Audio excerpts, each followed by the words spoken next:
Transfer news is going through the roof. Players coming in, players going out. Where are things going? How is Newcastle United's window shaping up? Find out right here on Toon Tactics TV, folks. Oh, brilliant from Sham. And now Murphy could take on the shot. Fabian Sham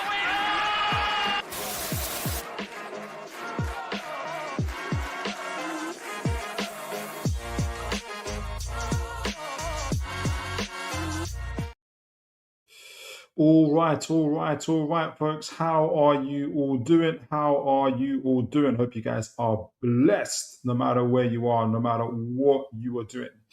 You could have been anywhere in the world, but you chose to be here with me, and God bless you, folks. And I am looking forward to tonight's show.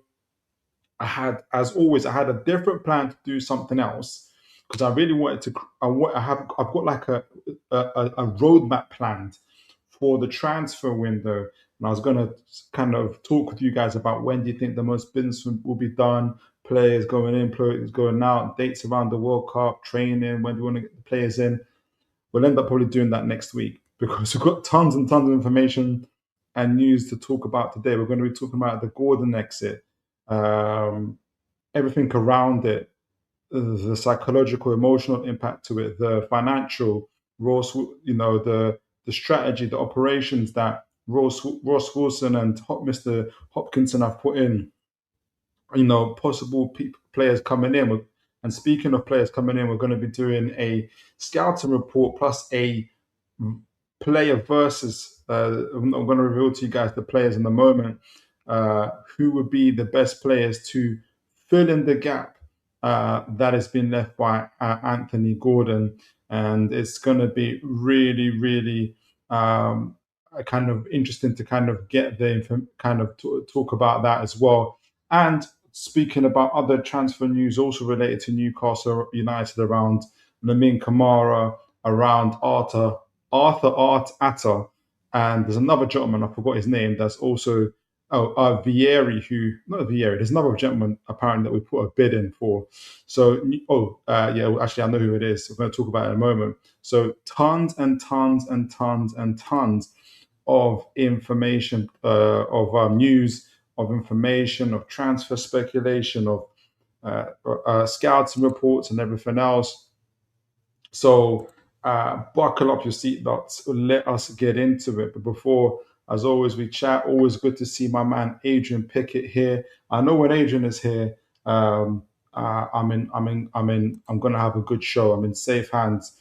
Good to see you, sir. Even to you, sir. God bless you. You're stealing my thunder. You're stealing my thunder. You're stealing my thunder. So we're gonna get into. I'm gonna get your thoughts on this one, Adrian. I'm really kind of keen to see how you feel about, as everybody else here that's listening tonight, how you guys feel about this window and how it is shaping up. Okay, so let's get into it. And I do have just before Mr. Wilson on my thumbnail because already this transfer window, it feels very, very different. And before we get into the Gordon news, obviously, we've been together now working towards this transfer window, preparing ourselves because, goodness gracious, last transfer window was crazy. We've been talking about the players that are likely to stay, likely to go, how the transfer, the amount of money we're going to spend, the amount of money we're going to probably make for transfers, the infrastructure around it, the training ground, the either new stadium or stadium refurbishment. Everything's around it. So, and we've been saying, from my opinion, that from Mr. Wilson has put us, I've always felt, on the front foot when it comes to this transfer window. And a case in point was, if you guys will harken back to the incredible big news around both Bruno Guimaraes and Tonali, both been linked to Man United and other clubs, and all the information that was circulating around that, how they want to leave, this is their value, this, that, and the other. And when we read these articles in depth, it was very, very clear from us, certainly from my perspective, that Newcastle United, as opposed to last year, were very front-footed, that they had already let the players know that if they wish to leave, they can, but they can't all leave. And I think there was a quota as to who could leave. And in particularly in that midfield area between Bruno and between Tonali already, because I think Willock's exit had already been sanctioned. They already said to Bruno and Tonali, only one of you guys can leave. Feel free to talk to other clubs, get your agents out there, drum up the business, do what you need to do, but only one of you can leave. As opposed to last year with Isak, we were like, nobody can leave until right on the last day of the transfer window, and we've bought fifth and sixth choice strikers instead of our number one targets. That's when they left. So we're very front footed with Tonali and Bruno Gomes. Every other show I was going on speaking to position fans, I was saying, don't be blaming Newcastle for holding players for ransom, holding players hostage, all the usual narratives that get tossed and thrown at us. We have been very front-footed. Players have been talking to agents, have been talking to other clubs. It's up to those clubs to come and meet our valuation. And you can already see, guys, we're going to get into it with the incredible amount of players, both exits and coming in, that Wilson's having to do. And it's not just obviously now that the football's been doing it for months now. And imagine this is what we were doing last year with Paul Mitchell. But Paul Mitchell, the day before the transfer window opened, legged it. And Eddie Howe and his team had to come back and take over the reins. Can you guys already see? Can you guys already imagine that, how much disruption and craziness that led to? So this season has definitely got a different feel to it. Good to see my man Raymond here. Hi, Toon Tactics. Philip, how are you? PIF Newcastle United should sell. I hear that you wanted to sell. We're talking about the transfer window in a moment, Ray. But always good to see you, sir. I know that you want Amanda Staveley back and all these places, and you want Oliver Glasner to take over. I hear that's what you want, sir. We're going to go into the transfer window. I want to hear your views on the players that we're going to talk about as well, Raymond, and everybody else here on the show. So make sure you let me know. Always good to see my man Wobojog. Always good to see him. Always good to see rival fans coming on the show. I hope you are blessed, sir. God bless you. Hope all is well. Now, okay, I can see my screen. So let's get into it, guys. Let's get on to the big news itself. Now, unless you've been living under a rock, and sometimes I do live under a rock, but not today, Mr. Anthony Gordon, his exit from Newcastle United has been finalized. He is now a Barcelona player, subject to medical. This is yesterday's reports, but today's even more active reports. This is Fabrizio Romano. Anthony Gordon, Barcelona. Here we go. Official bid accepted now by Newcastle United board and Saudi owners. It's interesting they said Newcastle board and Saudi owners, like they're two separate entities. But okay, I don't know if I'm reading too well. I don't know why they've put it that way. In my opinion, good to see you, the Villa fan here. God bless you, sir. Gordon is set to travel this week for medical and contact signing at FCB, and he couldn't wait long enough. He literally booked the flight at 3:00 in the morning and went there. And Ben Jacobs also followed it up with saying that boss that the deal has been completed in principle, 70+ million in bonuses. I mean, here's what I want to say first. What do you guys think about the price? What do you guys think about the transfer fee? What do you guys think about how the whole situation's been handled and what's been going on. Before we get, and as you guys are, sending in your chats and everything else, first of all, I want to take a back step first and say, look how different this situation has been handled compared to the Isak situation last year. This is exactly how the Isak situation should have gone last year. He should have gone at the first sign, at the first opportunity, to Liverpool or to whoever. Obviously, it was Liverpool at the time.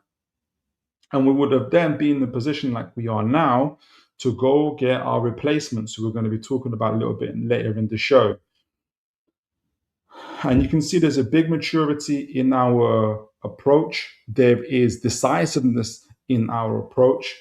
As we read earlier articles saying that Newcastle cannot be scared sellers. Well, we've literally sold one of our best players, second in terms of goal contributions and assists at Newcastle United, and we've done it literally before the transfer window has even officially opened. There's other things around this deal that are also very, very interesting.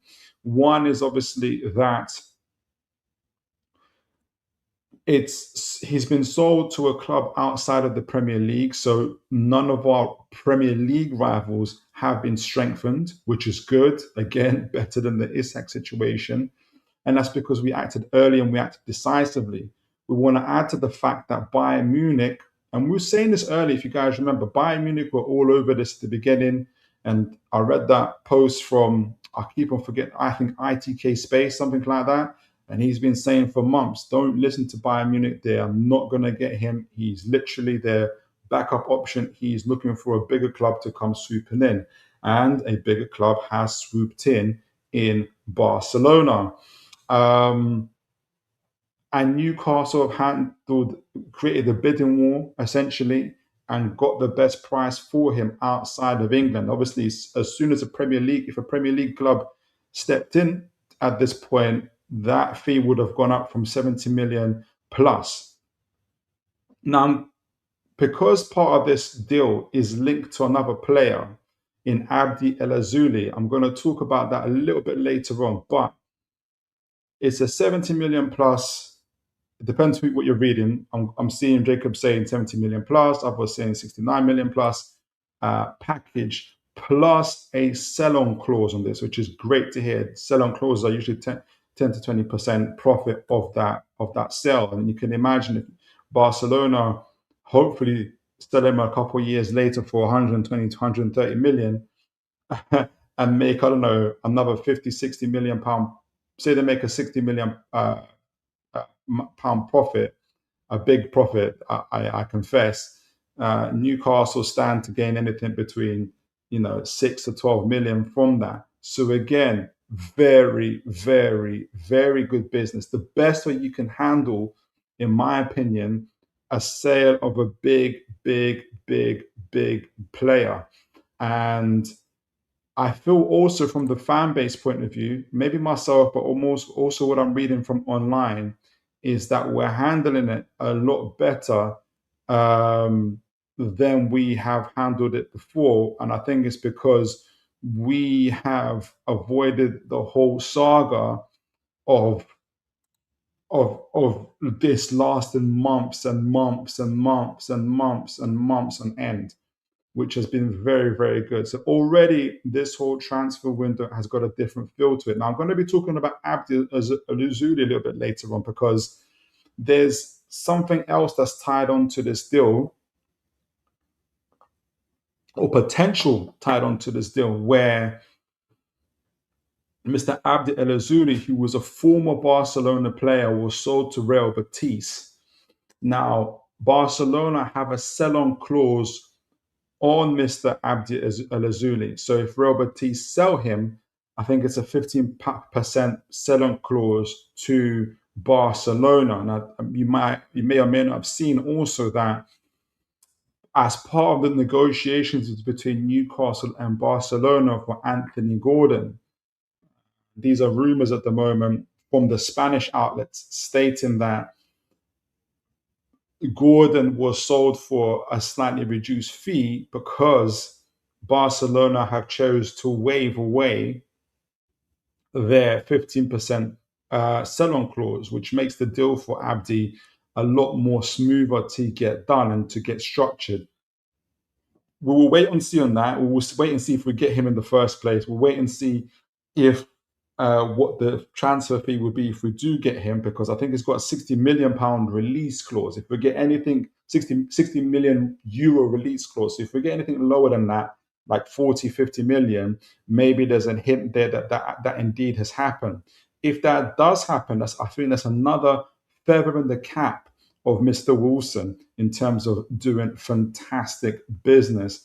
And this has been, and if you also believe Spanish outlets saying that Mr. Deco, who is if you guys remember, great player, fantastic, phenomenal player. Former Barcelona Chelsea man, is the current sporting director at Barcelona, has been talking and liaising with and negotiating with Mr. Wilson months before this business was done. So again, really good business, front-footed, and getting things done. So I'm going to go to the chats and see what you guys think before we speak a little bit more about Gordon, what Newcastle essentially letting out the door in terms of what his time has been here, and before we go on to the players who could replace him. Villa fan says, I have to be honest, this is a great sell, lads. Fair play. Great to hear. Great to hear. Thank you for that, Villa fan. Always good to hear rival fans. This is why it's a privilege to have rival fans come into the show. I'm emotionally attached to Newcastle. Newcastle fans on this channel, obviously emotionally attached to Newcastle. There's, I am less objective than you guys. So it's great to hear opposition fans speaking objectively about the business itself. Wobberjog says, Phil, can we borrow your guys upstairs responsible for selling players? We've got a quick favor to ask for one of our. Listen, we are top shotters. We've become top shotters. We become top sellers for sure. We make money. Honestly. That isn't, I know the whole thing about you don't win trophies like this, whatever, but it's certainly good business. I see what you're saying, Robert Connor. Good to see you, sir. God bless you. Connor says Sky Sports reporting Gordon has, okay, he's passed his medical. Thanks for the update. So he's passed his medical, guys. Anthony Gordon has passed his medical. So that is done. That is finished. Thank you for that, Connor. Thank you for the update. My headphones are low. Think the best thing, Wobberjog says, I think the best thing this still shows isn't the money actually, but they learn from the mistakes. Exactly. That's the most important thing to me if I'm an NUFC fan. Absolutely. That is the overarching, exactly it. The overarching point thing about this whole thing is that lessons have been learned. Villa fan says, if there's one club I can see paying the money we want for Rodgers, it's PSG. Exactly, yeah. I think though Arsenal, the last I heard Arsenal are firmly in the front seat for that, right? Or let me know. Register Kev, good to see my man Register Kev. Or let me okay, yeah. God bless you, sir. Says, I think most Prem teams are happy he's going to Barcelona from what I'm hearing.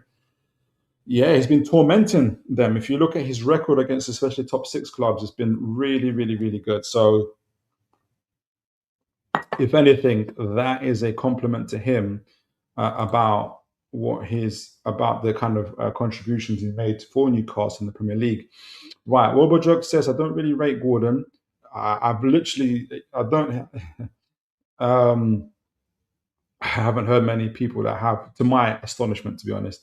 And Martinelli, but these deals make me question my priors.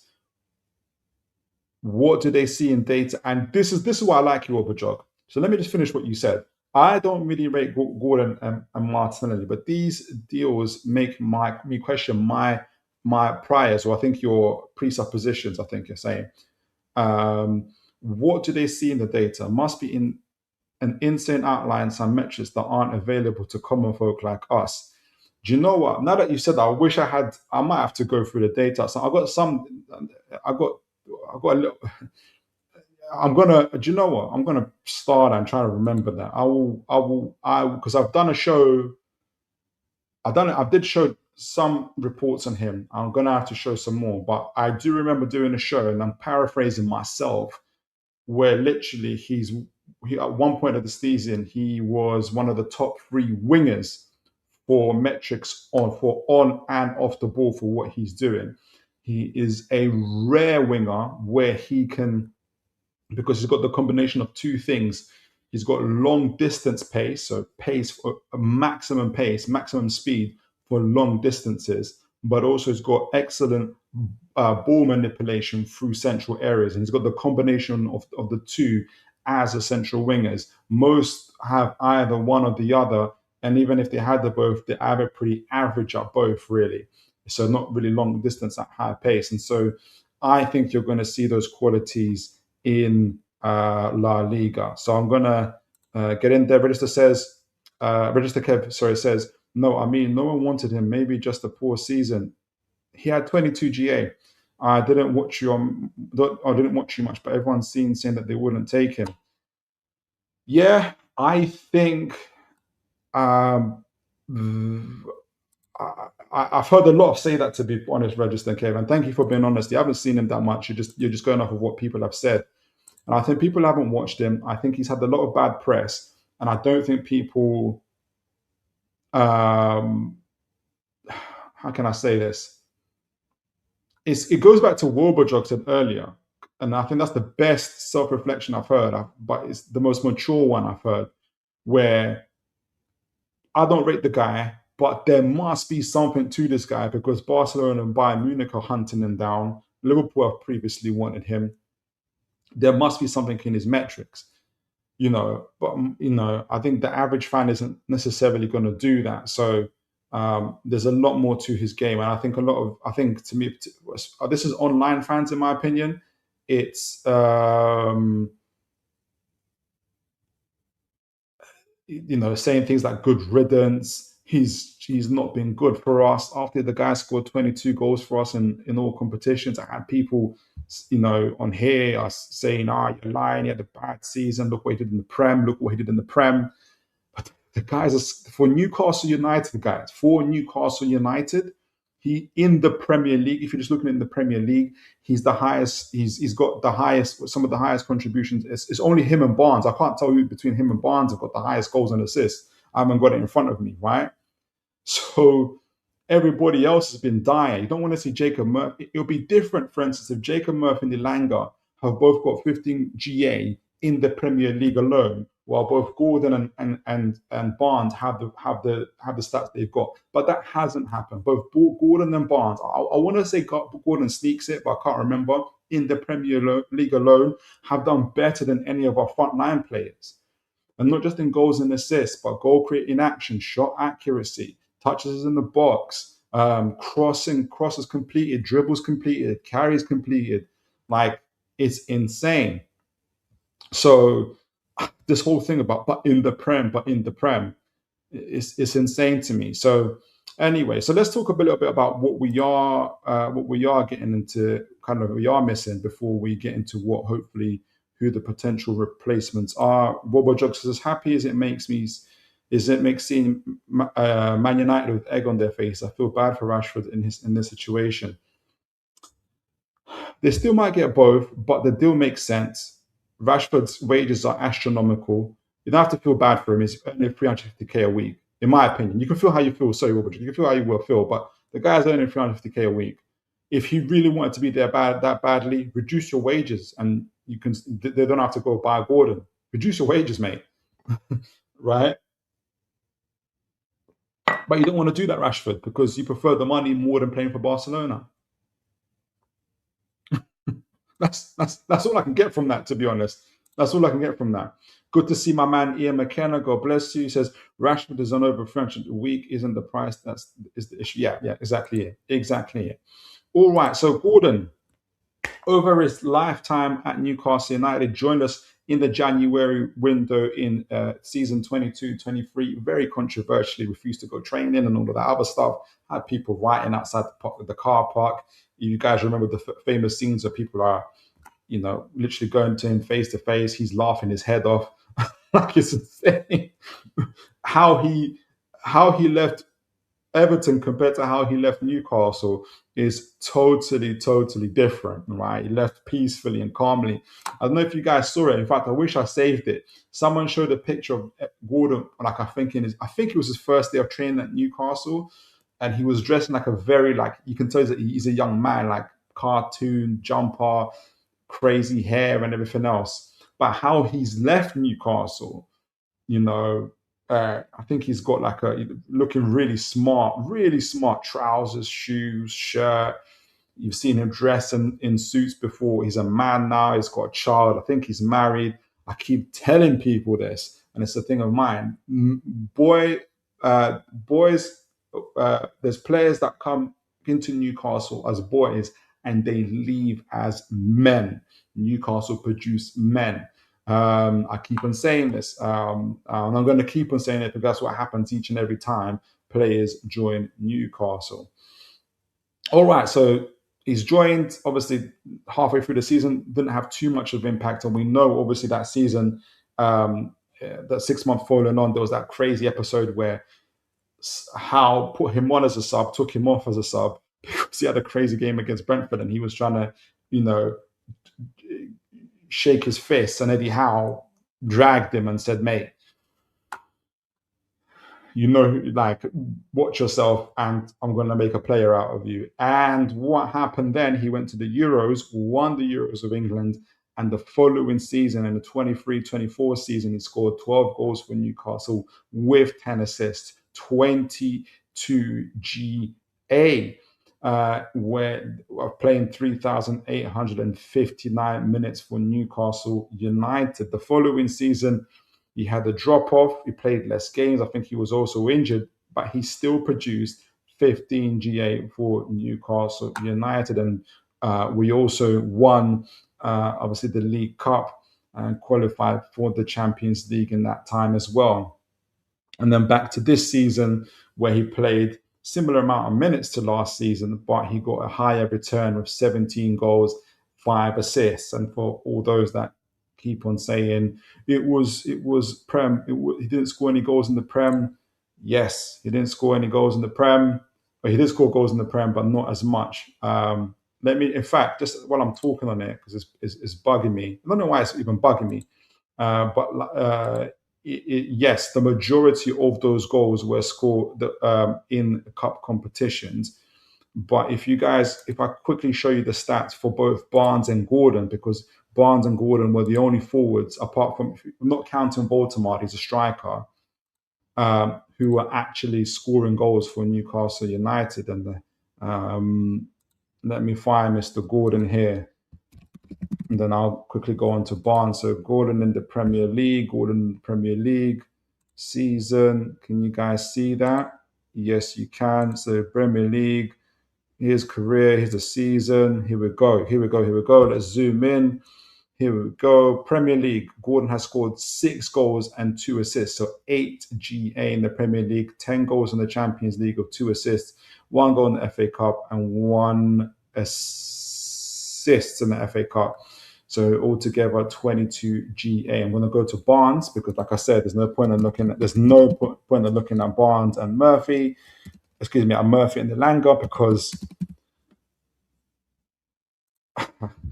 they didn't do anything, guys. They didn't do anything, right? I'm not pulling everybody knows that I'm not pulling the wool over anybody's eyes here. Right, so this is Barnes, who's also got 22 GA. Barnes has got 7 goals. I think, is it 1 goal more than Gordon in the Premier League, and 1 assist, and 1 less assist than Gordon. Do you guys see the problem, right?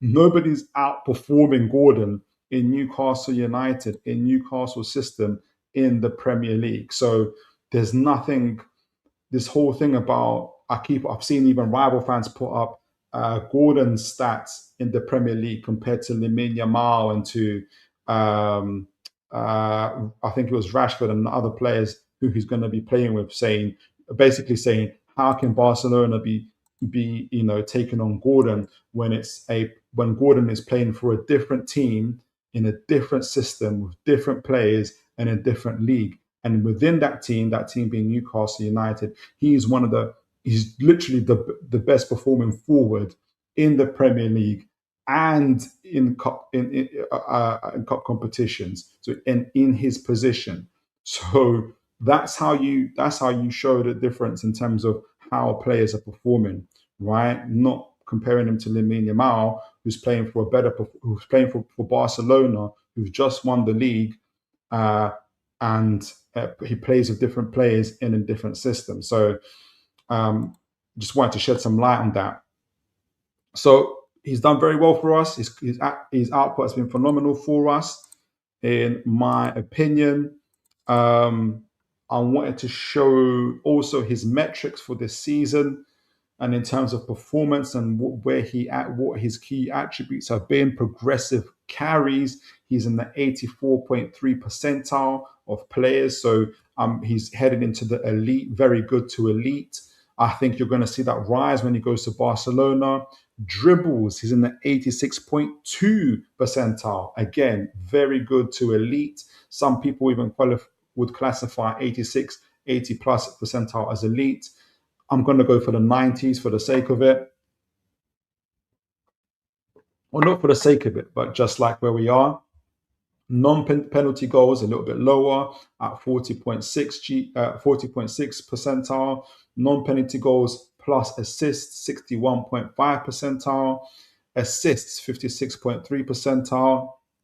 Would be higher if we had forwards that could finish. Assists 73.9, excuse me, not assists, key passes. So passes that lead to shots on goal, 73.9 percentile. So good.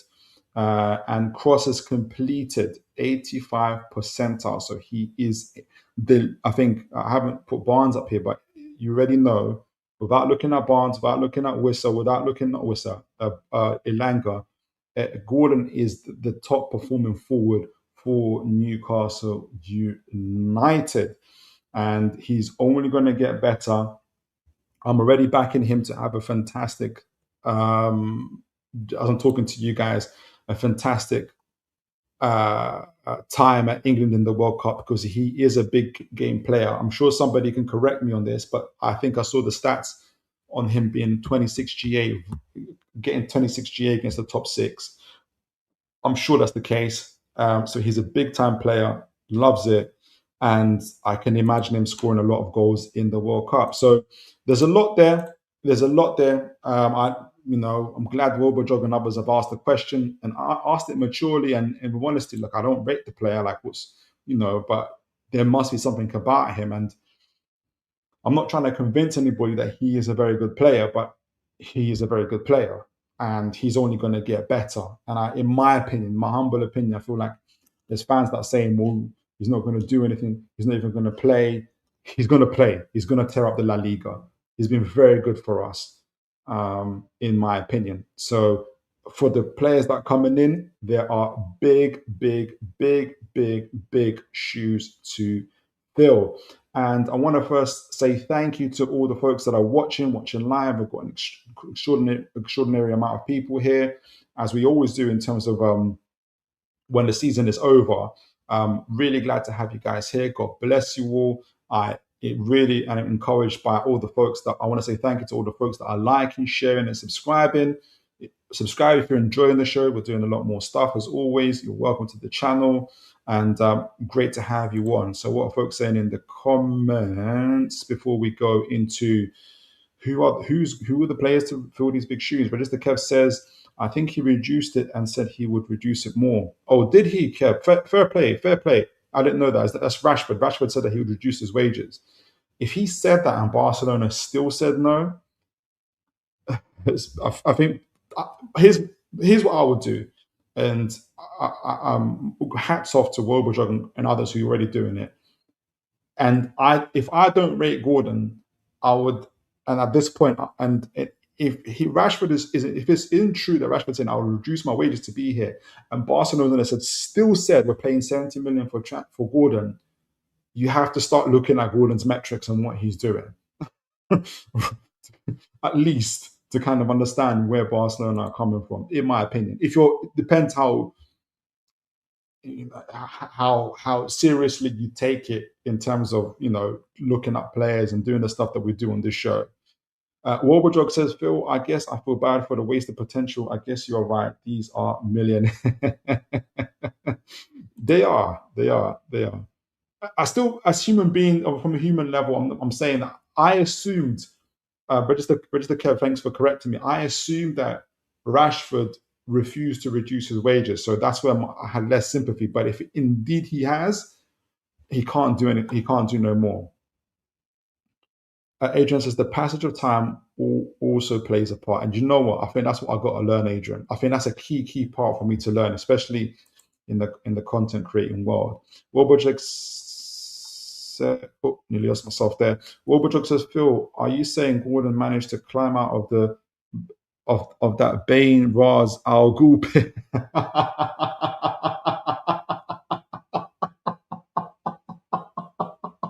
You know what? I think you gave me a good idea for my next thumbnail. Ian McKenna says, I think it's a good deal all round. Now we get some in. Exactly. And we're going to be talking about who we could get in. Nice one. Warbojog says, my only worry about Gordon is how often he will face low mid to mid blocks and lack of space, make use of the running power.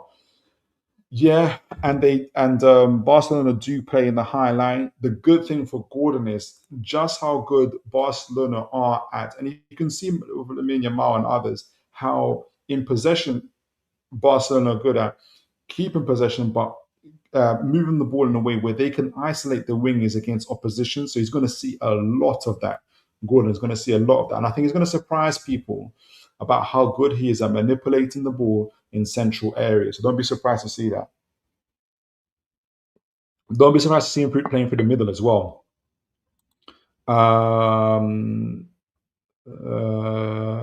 Adrian says, Phil, for me, Gordon will go down as a frustrating player. Fair play. Absolutely unplayable when he was on it. True.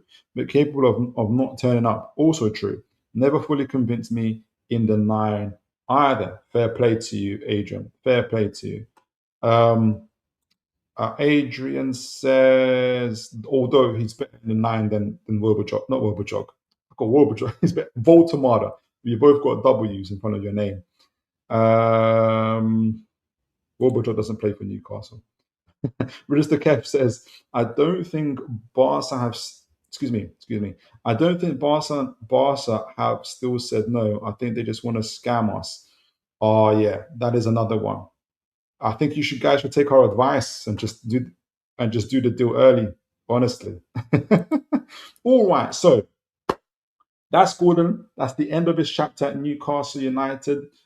Two seasons where he achieved 22 GA. One season where he achieved 16 GA.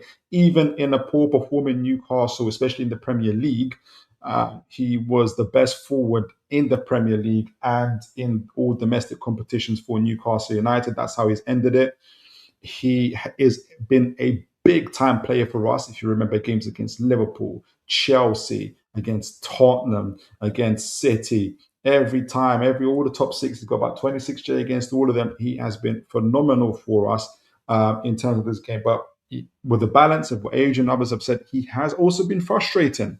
At times, even refusing to play, we think, especially in the last 6 games. He didn't play in the last 6 games of this Premier League. But how much of it is also maybe Wilson and Eddie Howe being like, we're going to sell him early and we don't want to mess things up. This is going to be an important deal for us.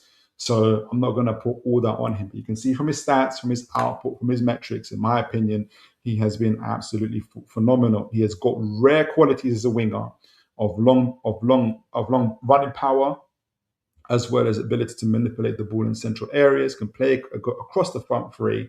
And 25 years old, England international, big time player as well. Big game player, as well. So that's Gordon. God bless him. We, as always, turned a boy into a man. And we move on to the next. So we have big shoes to fill. For the next players that are going to come into Newcastle have big shoes to fill, and we're going to be talking about them in a moment. Before we do, I want to make sure. I think I've seen a few chats as well. Where are we? Where are we? Where are we? My man, it is my man. Travoy is here. God bless you, sir. It says rumors of a deal with Newcastle. Excuse me. Rumors of a deal with Newcastle where they will sign Abde from Betis and part of the fee will come to Barcelona, given the clauses in his sale a few years back, lowering the Anthony Gordon fee. Big up to you, Travoy. Exactly. We were talking about this earlier in the show. Thank you for confirming that, and that actually adds a lot to what this deal is, and the work that Mr. Wilson has put in the background. Thank you for that, Travoy. Travoy says, Abde Ezelzuli looks like a talent, and so is Victor Munoz, Antonio Nusa, and Fernandez Pardo. We've been linked with some really good forwards. We should be all over them. And now Ross Wilson, Lamine Kamara, and Ewan Joanne, I think it is, need to get done quick. That's what I'm looking forward to. Exactly. Travoy says, looks like a talent, and so is Victor Munoz and Fernandez Pardo. I like Pardo. We should be all over them.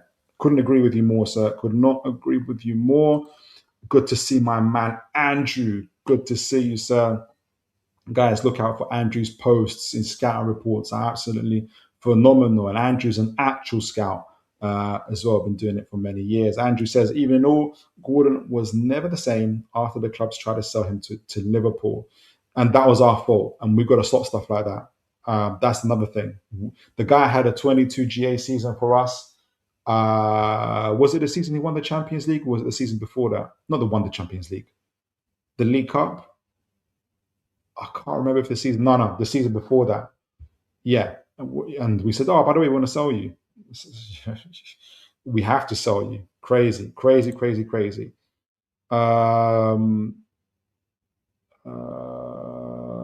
Did I miss something? I feel like I missed something. Register Kev. Is it true Lewis Hall had a small fallout with how Byrne has been chosen above him a couple of times, right? Register Kev, I know you're begging for a fallout with Lewis Hall and Eddie Howe. I can feel it through that chat. No, I don't know. They might have, but it should be all good now. Whether that impacts whether he stays at Newcastle United, we will see. But as you can see, we're very front-footed with our business, so you never know what can happen. We're not going to let Tino and Hall go. I prefer both of them stay, but we'll see.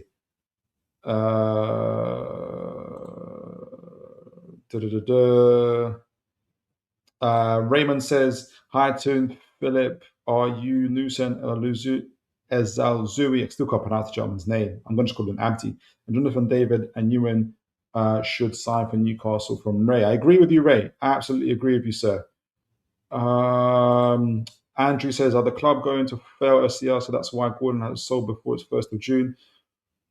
They failed SCR, and we talked about this last show. They failed SCR anyway, and they're negotiating their payment, but it's a very small failure. It's not massive. I don't think Gordon has to do with it, in my opinion, but it helps. It certainly helps. So it's not in the sense of like, it's not like a race against time. We have to sell now or we can't get the SCR. I don't think it's that. Register Kev says, that's what I've heard. I really don't follow Newcastle, so generally ask. Nah, fair play to you, Register. There's rumours around that. I don't know if it's anything beyond what you typically get between a player and a manager who had a disagreement. I'll read a few more and then we're going to get into the players that are now circulating as involved with Newcastle. Travoy says, think we should sign Joan as a young goalkeeper and go get Jan Sommer on a free. Interesting call there. Then allow us to sell Pope. Jan Sommer is top class. Interesting call there. I haven't considered Jan Sommer. Yes, I hope they had a fallout. You're honest to buy it. Fair play to you. Wobodrug says, Phil. Wobodrug says, Phil, you test the waters for Achimpong. Yes, we are. High potential RCB, RBR. If we get Achimpong, Wobodrug, jeez Louise. And you know what Eddie Howe's going to do? He's going to turn that boy into a man. That's what he's going to do. So, listen. If we get Achimpong, come on. Travoy says, Don't wait on the window to open. Ross Wilson and the recruitment team need to pull finger out and get deals done now. I absolutely agree with those sentiments. So, in terms of getting deals done, let's us get into it. Who now that we've seen now that we've seen um, the impact, the output and the impact of Gordon, I do believe there's big shoes to fill. Who are the players being linked with Newcastle? What stages are the deals? What's their profile? Can they fill those shoes? I want to hear from you guys in a moment. So the two gentlemen I'm going to be talking about, one of them we've talked about before.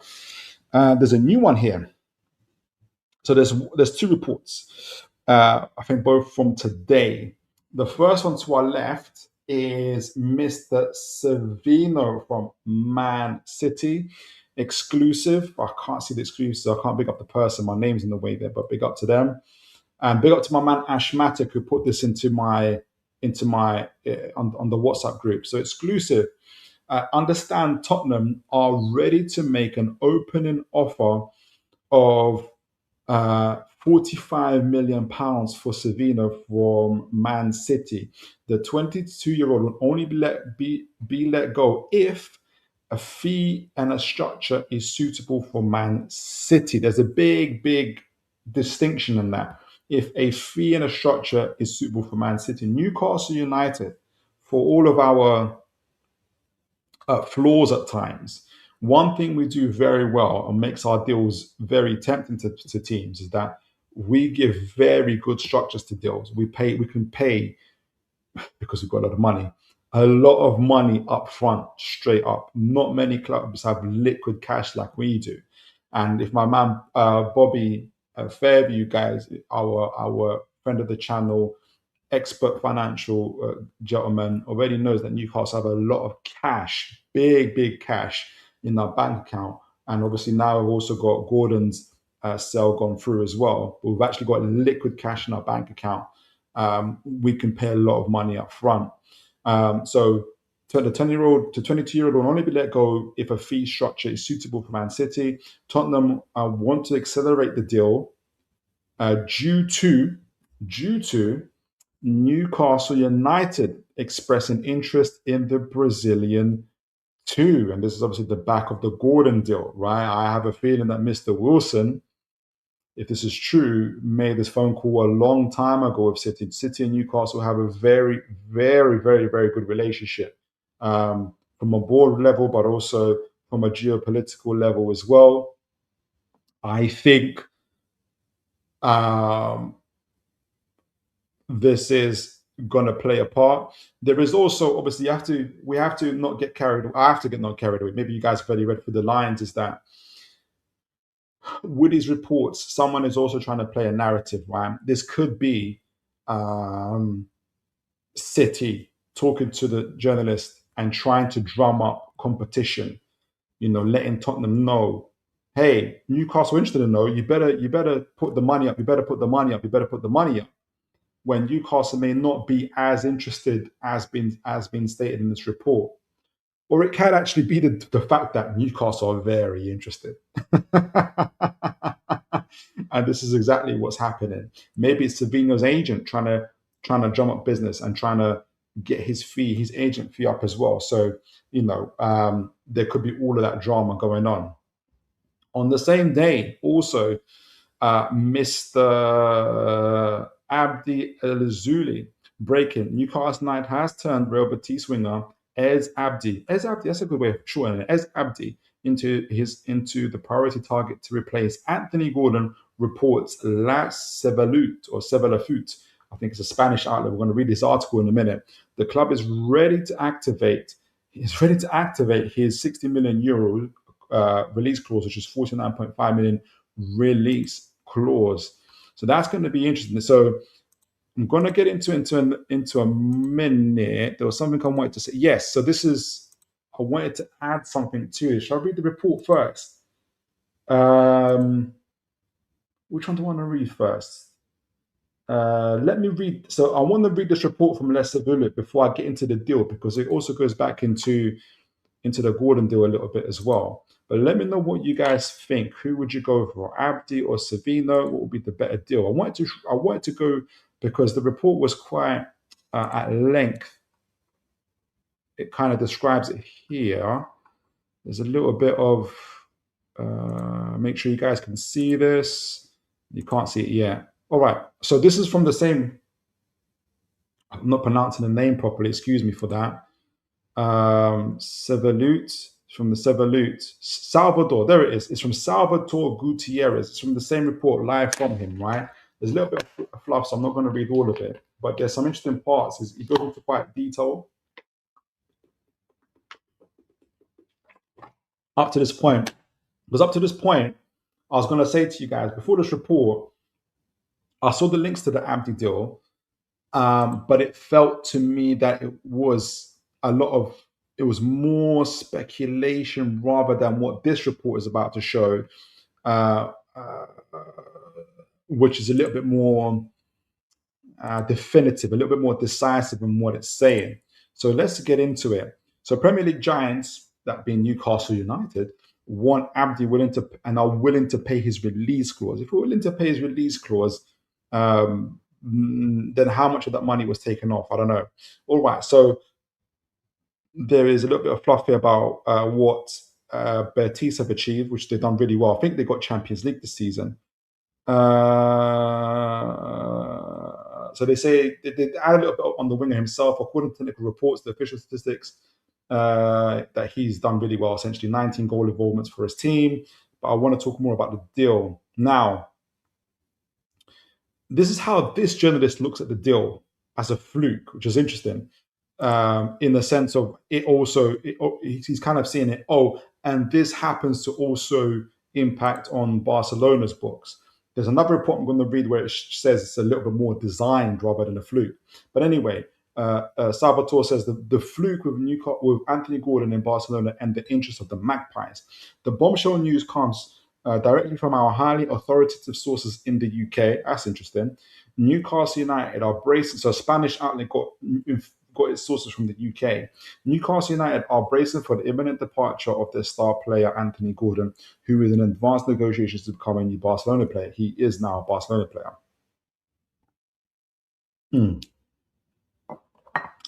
Faced with a significant loss, Newcastle's sporting directors have made the Betis winger their absolute number one priority on their secret list to replace the British attacker. If it's a secret list, it's no longer a secret.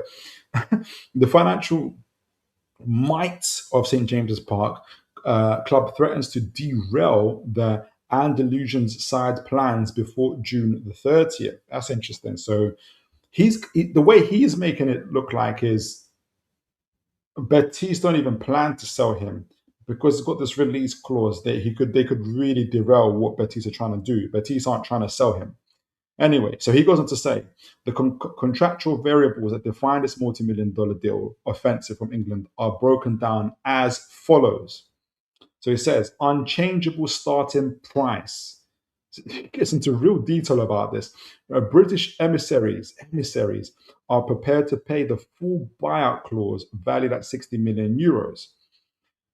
Second, institutional defenselessness. If the English club strictly deposits the amount at La Liga headquarters, because that's how transfers get paid, but they go directly to the club, they go to their La Liga's headquarters before they go to the club. The Betis board will have no legal recourse to retain it. So Newcastle just pay the release clause. They don't want to even hear what Betis have got to say about it. So thirdly, happiness in Heliopolis. The North African winger has repeatedly stated he feels completely happy in Sevilla. You have to take note of that. European desire. The striker's initial stance is to reject offers in order to make his debut in the European Cup wearing the 13 stripes. So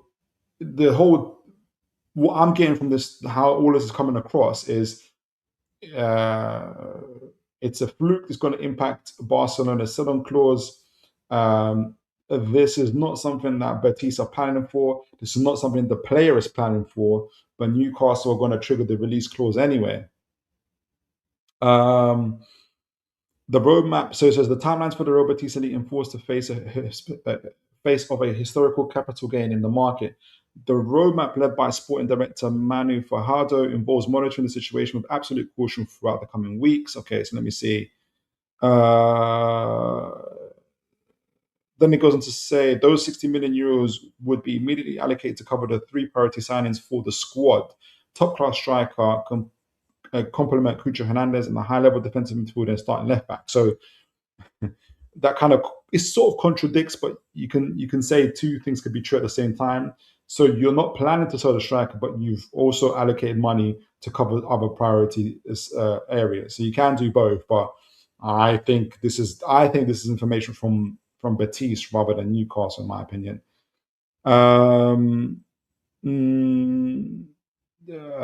So the strategic moves that Verde Blanco Sporting Committee will execute in the coming hours. In the coming hours include, this is some specific stuff. So this is the Betis Sporting Directors. This is what they plan to do. Urgent meeting. They're going to have an urgent meeting about this, maintain a direct dialogue with the Moroccan representative to gauge the resolve in the face of the Premier League's millions. I've never heard a transfer report like this. This is like some specific stuff. So the Betis board are gonna go meet with Mr. Abde to make sure ask him, look, Newcastle are gonna breach this release clause, not breach it, they're gonna trigger it. What are you saying? Two, to protect the footballer's mental state, to prevent international transfer rumors from destabilizing the dressing room before the start of the pre-season. Okay, interesting. Like this, they've got a whole action plan here. Number three, activate alternatives on the agenda. Reopen the reports on the recruitment of left wingers in case the English Giants unilaterally execute the payment of the clause. I've never heard. This is incredible. Really specific report. I wish more transfer reports like this, but Real Betis from this report seem to be very much. If you believe in this report, they don't want to sell the player, but they're ready to, they've got plans, and literally got action plans ready for what they're going to do if they have to sell him. So let me know what you guys think of that. I wanted to follow up before we get into what the players are about, is to follow up with this report on him as well. Just before I do that, let me see quickly through the chats. So Raymond says, hi, Savinho from Manchester City, and Abde Lazuli and Nusa and Ewan. Okay, yeah. Okay, I heard that, Raymond. Thanks for that, sir. I think I read that one. Sorry, Andrew says, what wages is he on? He's on 100k currently. I'm going to talk about it in a moment. We can't forget, can't compete financially wage wise with cartel clubs. Yes, he's on 100k currently. It'll be interesting to see what happens if Spurs can't pay the transfer fee up front like we can. City might not even get to the wages stage with them. It would have, at that point, it would be how bad does Savinho want to play for Spurs, essentially. James Ansel says, what did you happen to ban my original account? What did you happen to ban my original account? Or what did I do to happen to James? I think I was saying this yesterday. I think I banned someone by accident yesterday, and my apologies to you, James, for doing that. I think I said it on the show yesterday. We were getting spammed. Anybody on the chat here will vouch for that. We were getting constantly spammed, and I know you wasn't doing the spamming, but I was trying to click it to block the person who was spamming. I clicked on your account by accident, so my apologies, honestly, for doing that. My real apologies. I don't know how to unblock people just yet. I have to learn that, but I'm glad that you've come back onto the channel. Welcome back, sir. And again, my apologies for that. Travoy says, true, even if the Gordon deal is structured, we won't get all of Gordon's money until 2031. Yeah, because Barcelona are living paycheck to paycheck, and we're not worried about that necessarily. That's what made the deal so so attractive to Barcelona. On paper, Newcastle have got 70 million from Gordon. On paper, that's what matters in these financial. On paper, Newcastle have got the full amount. In reality, we probably got 2 million. With Barcelona are crazy. Ian McKenna says it would still it would be a little humbling if the first window after saying we will be challenging the Prem in from 4 years' time that we don't get motoring. Yeah, I think I agree. I think that we have started on the front foot. Hopefully, we'll continue like this. Andrew says we should use the Barcelona contact to get a couple of them highly talented youngsters on loan. But then again, Eddie won't play them. Jeez Louise. All right. Is it that good? Andrew says, my worry about him is if he is really that good, why don't Barcelona take him back? Take who back? Rashford. Oh, sorry, you're talking to somebody else. Sorry. Yes, Adam, welcome to the show, sir. God bless you. The Real Betis is a decent player. He is. It's shown to be. We'll talk about him in a moment.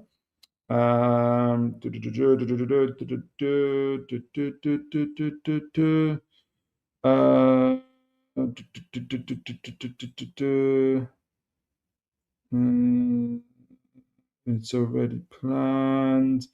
I mean, it'll take 5 years to financially. Where is it? Good to see you guys talking amongst yourselves. Obajog says, Phil, as a member of the Red Cartel, yes, you are, which is even worse than the top 6 cartel. Yes, it is. I say yes. Every man should stick to their lane.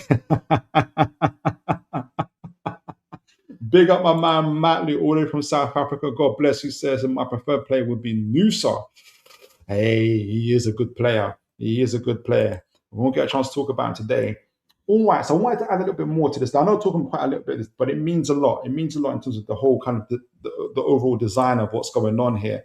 I want to get a bit of a picture of what's going on.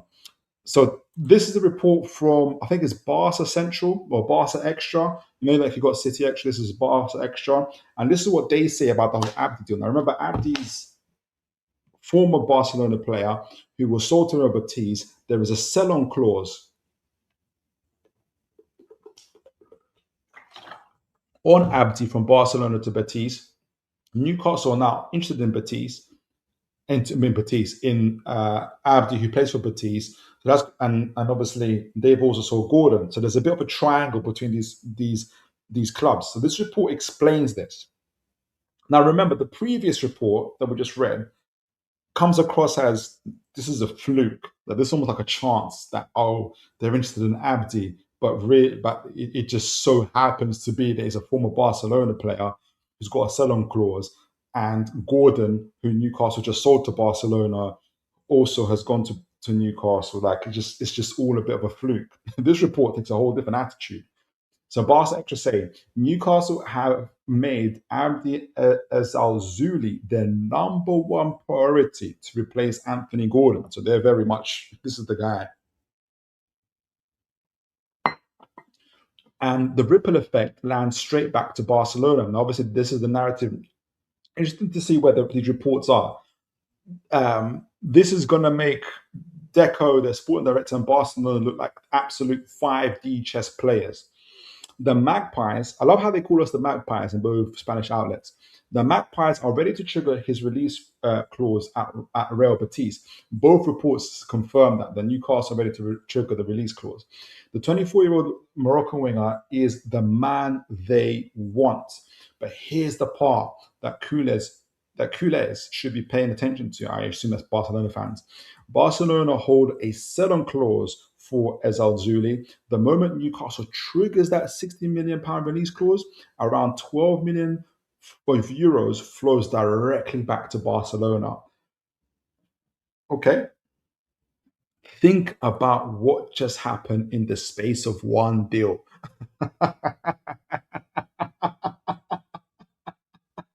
Propaganda much. Gordon leaves Barcelona. Newcastle need a replacement. Newcastle triggers a release clause on a player that Barcelona sold. Barcelona collected 12 million euros, which they weren't even chasing. I'm not even making this up, guys. This is on the report. I love it. I absolutely love it. It comes with the perspective of we're the masterminds of this. Real Betis are saying, this is just a fluke. these men are just lucky. But these guys are saying, nah, look, this is by design. Sell Gordon's replacement, fund Gordon's and fund Gordon's successor fund.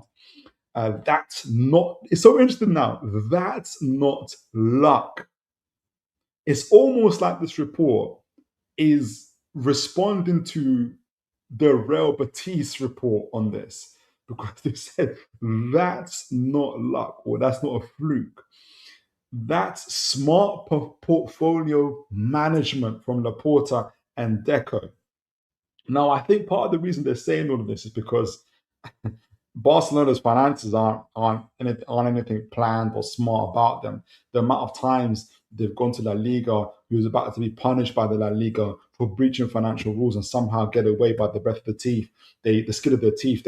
They sell their seats, they sell parts of the stadium, they rename their stadium like 300 times, But now this report is saying, nah, this is smart portfolio management. So that's not luck. That's smart portfolio management from Laporta and Deco. Every exit has a clause. Every clause has a value. And sooner or later, the money finds its way back.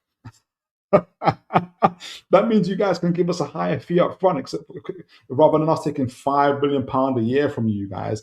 Smart business or just fortunate timing? That's what the report asks you. This is not even about Newcastle. This is about Real Betis and Barcelona trying to outdo each other. But it's a very, very interesting reports out there, and there's still bits of truth on it. I think the overall winner from this could be Newcastle. I'll still be a little bit surprised. How do I say this? No, I wouldn't be surprised. Unless what I think from Newcastle's point of view is Newcastle negotiated with Barcelona. How would this work in Newcastle's favour is they sell Gordon for 70 million, lower upfront costs. Somebody said it, and I can't remember if it's a case where. So this is what makes the deal a bit easier to happen. I think this is and it's actually the truth is somewhere in the middle between what Barcelona and Real Betis are saying. Newcastle sell Gordon to Barcelona for 70 million euros. Newcastle go to Real Betis and trigger the release clause for Abde. Instead of that 12 million going to Barcelona necessarily, what it will probably go to is funding that Gordon deal. And or what I think the report I said saying is Barcelona actually waive away the sell-on clause from Betis, and that's what's allowed them to get Gordon for a lower fee. So Betis obviously make it a bit easier for Newcastle to negotiate a deal. But I don't know if it makes more sense then for Newcastle not to trigger the release clause and then get him for a lower deal. So let's see. Let's watch this space and let's see what happens if it comes to pass. So let's get into the players before themselves. Now I've done Abde. I've done a scouting report on Abde before. I'm going to do a more fuller scout report on Savinho, and I'm going to then match it to Abde's.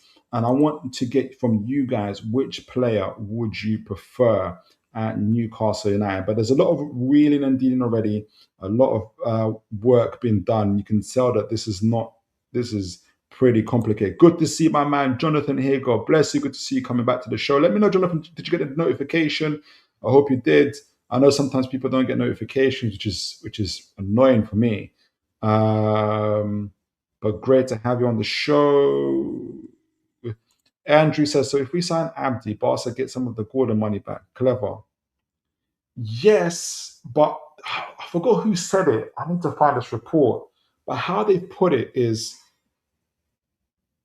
Barca actually got Gordon for a reduced fee when they bought Gordon from Newcastle. Because when Newcastle buy Abde, that 12 million, they'll waive that 12 million, and that 12 million euros, which will then allow the deal with Betis for Abde to go a lot more smooth and a lot more quicker. Because remember, if Newcastle, if the deal with Gordon doesn't happen, Newcastle have to negotiate for a higher fee. The only way this makes sense, Andrew, for me, is Newcastle don't trigger the release clause for Abde. What they actually do is they get Abde for a reduced fee, around 40 million euros, rather than the 60 that they're talking about, right?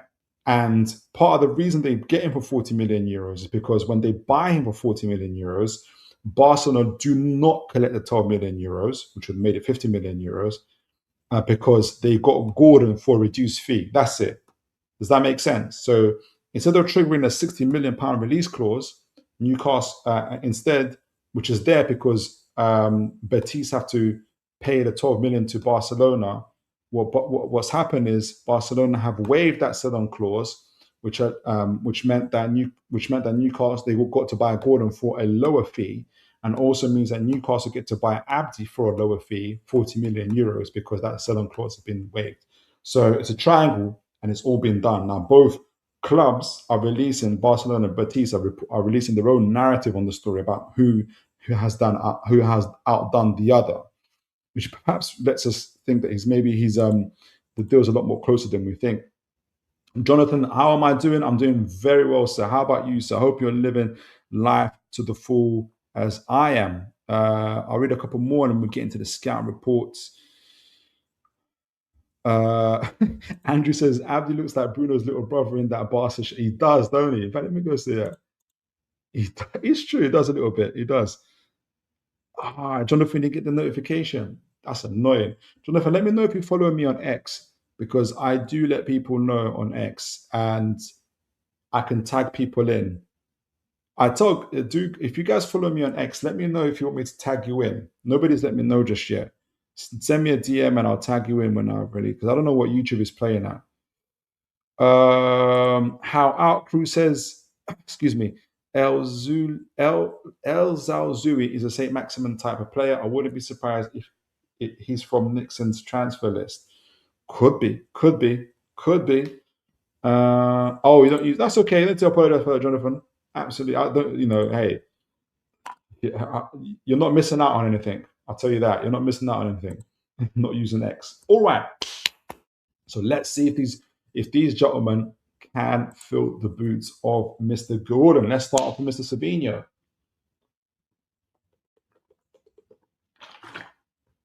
Now, Savinho, I can't pronounce his full. I'll try my best. Savinho, also known as Savio Moreira de Oliveira, also known as Savinho. Savio is 22 years old. He'll turn 23 in April, so still very, very young. Brazilian-born São Mateus. I'm sure Bruno Jolinton have been talking to him. He is 5'9". He's a left winger or right winger. We're going to find out where he plays actually for Man City, because he is very versatile. Other positions: inside forward, attacking midfielder. Obviously plays for Man City. Now there's a lot more. He's got a long history. Not a long history. He's got a good history in terms of a club. Right at the bottom, played in Brazil before going to France to play for Troyes. From Troyes to PSV, from PSV to Girona, who are part of the City multi-club model, and from there he went to City, obviously for 25 million euros. Newcastle. This is why Newcastle love the idea of a multi-club model, because you get to have players like Savinho for a very cheap price. Now, since he's joined City, obviously in that first season, 24-25 season, I think has been his best season. And that's where I get most of the metrics from, because he's played the most minutes from in that season. He's got 2 goals and 10 assists. So I'm going to be using Data MB to get the metrics. And Data MB only get players who've played about 1,000 minutes or more in their respective leagues. Savinho has not played 1,000 minutes or more. And that's part of the reason why he's looking to leave City. And now with Doku, Semenyo, he is not getting a look in at all. But in that first season, when he had a really, really good time, he got a good period. He got 2 goals and 10 assists. It's interesting about the 2 goals. We're gonna find out why 2 goals but so many assists. This season, 25-26, he got 4 goals and 2 assists. I think playing about 800, 900 minutes in the Premier League. So not a lot of time, but still contributing. Let's see what is going on with him. Now, I wanted to include both seasons, 25 and 26 of this season, and 24 and 25. I think it's important to talk about 24-25 because it's been his best season for City so far and in a City shirt. And you can see right off the bat, even in this season, Guardiola uses him fairly flexibly across left and both on the left and the right flank, a lot more predominantly on the right flank. Now, some of us might already be thinking, that's where Elanga and Murphy play. Why are we playing a right midfielder when we've just sold the left winger? So we're going to find out a little bit about more about what Mr. Savinho can do in terms of where he can play as well. But you can see for City in his best season, 24-25 season, he was playing on that right hand side a lot, more or less hugging the touchline, but also quite a few touches inside that box as well, where he provides the cutbacks and assists and everything else. 10 assists all in all in that season. This is his injury record, and at 22 years old, he's got more than a few injuries going on. The ones I'm really looking out for are the repeat injuries because that's the problem, right? And in 25-26 this season, he has already missed 50 days. Probably part of the reasons why he's got so few minutes, right? So he's missed about 14 games for City. Both situations around his having thigh problems. So it's going to be very interesting to see if that's been resolved. I mean, the last time he had the thigh problem was on the 15th of March, and we've moved on since then. So hopefully that's been rectified. The only other big injury he had was back in his PSV days in 22-23 season where he had a hamstring issue and he missed 21 games all in all. He also had a slight knee injury and an unknown injury that followed up from that, but nothing too serious. My only concern is the repeat of the thigh problem. He missed 1 game from that. Is that because he's fit or because they didn't want to risk him? I don't know. So we're going to make sure we keep a tab on that. Now, someone asked about the wages earlier on. All in, including bonuses and fixed, he's on 100k per week at City. I imagine that Newcastle, the highest, I think Bruno's on 160k. He's the highest paid player, right? And we're negotiating a new deal with Harvey Barnes, I think also with Bruno. I can imagine Bruno going up to 200k.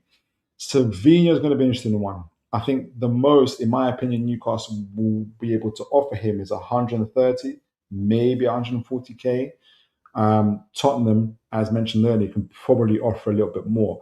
But again, I think it's the transfer fee battle where Newcastle could win, but we can pay way more up front. So let's see what happens there. And his current contract runs out in 2031. So plenty of negotiating room Man City have there. So we saw a bit of his team history already. Right, so let's get into the scouting report itself. Let's talk about Savinho. Now, I've used scouting reports from, I want to big up Total Football Analysis, the scouting app, Scorecard, and Medium Analytics. And they cover Savinho from seasons from 2022 to 2026. So we've got a real detailed report on him here.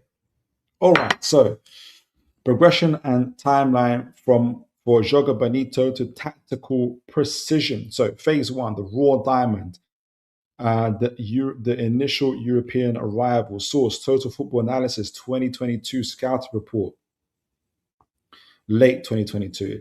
So early tactical integration following his move from Atlético Mineiro in Brazil to the City of Football Group highlighted Savinho to the City Football Group.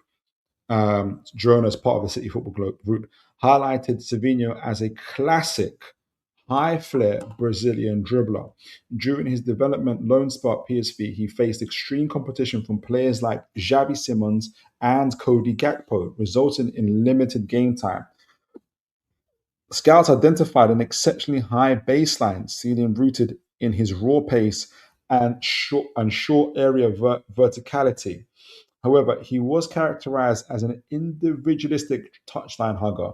His passing metrics and final third maturity required heavy structure. So it definitely comes across as a rough diamond or raw diamond in here as well. So yes, he's got the flair, he's got the skills, he's got the dribble, he's got the pace. But he is lacking in that end product. He's lacking in that kind of overall kind of integrating into that team structure so you can produce a better output. So that's like the initial stages of him. 2022, he's 22 now, so that's 4 years ago. He would have been 18 years old. So moving into phase two, this is from the scouting up and total football analysis, early 2024 to June 2024. So about 6 months in between these reports. So he would have been around 20 years old at this period. So it reads, his loan move to Girona catalyzed one of Europe's greatest modern breakout seasons. Interesting. Operating with immense freedom, he weaponized his left foot on both flanks. So he is left-footed, but he plays on both flanks. Hence why when he's on the right, he plays as an inverted winger. On the left, I imagine he's more of an outside winger. Entering the top 90 percentile for carries into the final third, so elite, and a penalty box, emphasizes a drastic shift in his end product efficiency. His once criticized output stabilized into a clinical stream of goals and assists. His Joga Bonito flair evolved into tactical execution, earning him a pivotal role for Brazil ahead of the Copa America. Let me quickly look at what output he got during that time before I get into the report. So by the looks of it, he's the issue around his end productivity. He's married, he's integrated his natural flair and skill into output and productivity, and he is producing, and he ends up producing some number of goals there. Now, they said this for Pierce, so Girona. So this is yeah, it makes sense for Girona. So he did get 11 goals, as we mentioned earlier. Got 11 goals and 10 assists, so 21 goal contribution, 3,000 minutes, 200 minutes played. So yeah, he's certainly he made a big step up in terms of what he's been able to achieve in that period of time. He's married those two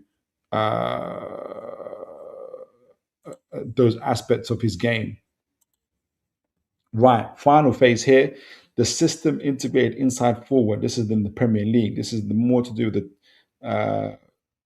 the. This is in the. It says May 26, but this is actually 2025. Well, actually, it's both. It's May 2026 and 25. It's between both. Tactical analysis and live Premier League data. So now fully integrated to Pep Guardiola's City machine, Savinho represents the modern pinnacle of a system-driven inside forward. So not just individual anymore. Moving away from a pure isolation dribbler, his game has adapted to high possession football. This is going to be interesting for Newcastle. Has led to high possession ball recycling, and rapid combination plays. Closing out the 25-26 campaign with consistent first team minutes, highlighted by crucial system performances against top tier opposition. His ability to read defensive traps and combine in 1-2 scenarios has made him a vital weapon. So he sounds like someone who's very good when it comes to low blocks. And you can imagine, as we know, City face a lot of low blocks. So it's interesting where Newcastle are thinking and heading with him.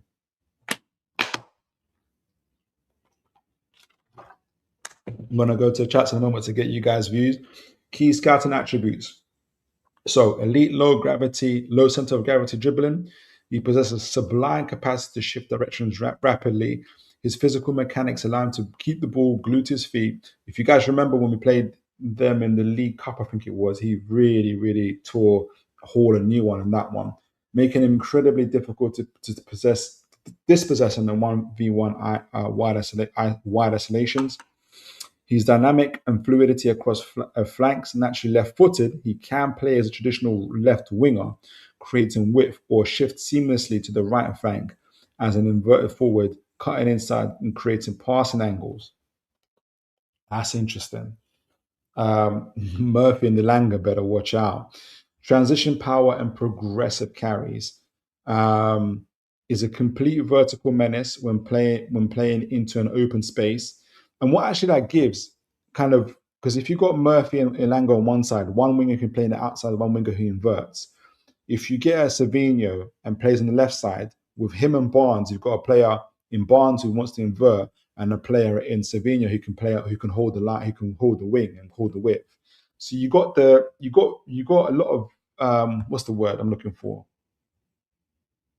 Variety in terms of how you can approach both sides of the wing. Whereas when you had Gordon and Barnes, they both want to go on the inside, right? So transition power and progressive carries. He is a complete vertical menace. When playing into open space, he actively demands the ball. I forgot my phone. My laptop wasn't on charge. Is it on charge? It is. I was worried there for a minute. Is a complete vertical menace when playing into open space. He actively demands the ball to spark counterattacks, turning deep defensive recoveries into rapid final entries. This is very important for us. Associative 1-2 combinations. So he highly refined of the modern tactical structures. He excels at feeding quick layups into underlapping midfielders before attacking the half spaces. And he's definitely sounding more and more like a player you play that Newcastle would want if they want to evolve their style of play. So strengths, 1v1, elite 1v1 isolation, flash and pace, matured end product, and we've seen that in tactical versatility. There are some cons. Build up volume, his direct passing contributes to deep possession, can still improve. Aerial presence, he's got no aerial presence. Vertical bias, higher speed style can sometimes lead to rush decision making, and physical strength can be knocked off balance, but overly aggressive low blocks. So obviously that's part of the weaknesses that are there for him. So verdict. And I'll read that and see what you guys are saying. The verdict is Savinho has completed his graduation from an unpredictable raw trickster into a fully realized elite tactical weapon, fusing electric, unpredictable Brazilian dribbling mechanics with highly disciplined positional play. He satisfies every demand of a world-class possession system, like City's, while his game can continue to filter out occasional rush decision-making in deep zones. His current integration into Man City ensures he remains one of the most devastating young wide forwards in global football. So before we compare Savinho to Abde, let me know what you guys think. I see the chat ringing off, and God bless you guys for that. Thank you to all those that have liked, shared, and subscribed as well. I hope we've broken the 20 likes as well, so that'll be interesting to see if that's happened. I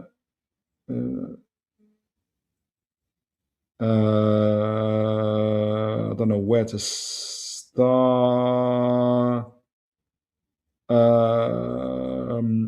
I think James says, oh no, sorry, I read that one. Oh, no, that's for somebody else, I mean. Wobberjog says, I don't get why you're trying to galaxy brain this Savinho stuff. Martinelli is right there and probably cheaper and more prem proven, and wait for it, naturally play on the left. I think your recruitment team or your sporting director takes the same approach as you, Wobberjog. Maybe that's why you're not getting the money. Are all his injuries on the same leg? That would be crazy. That would be crazy. That's when it's very problematic.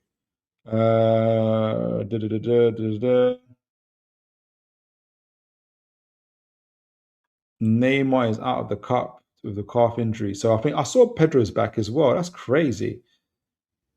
James, was it you? I can't believe I'm gonna try and I think I talked to this earlier. I'm gonna make sure I unblock you. My big apologies for that. I just remembered, like I know you spoke a bit earlier, it just snapped into my mind.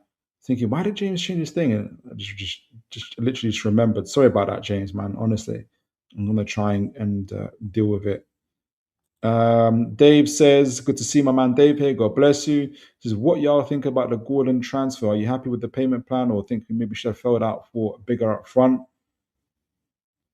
I tell you what, Dave, if you rewind about 20, 30 minutes earlier, we talked about it extensively. We covered Betis and Barcelona's takes on it, and as well as our own. So I'm overall happy. Very good business, definitely. Ian says nobody has ever made a bid for Hall, and he's not really been linked with anyone. Dave, he's been highly linked to Man United. He has, but again, it could maybe that is just rumors. Andrew says Jacob Murphy and Elanga are devastating too, but not in a good way this season. I was thinking, where's he going with this? Is Aklush being linked? Yes, to PSG. PSG are just greedy.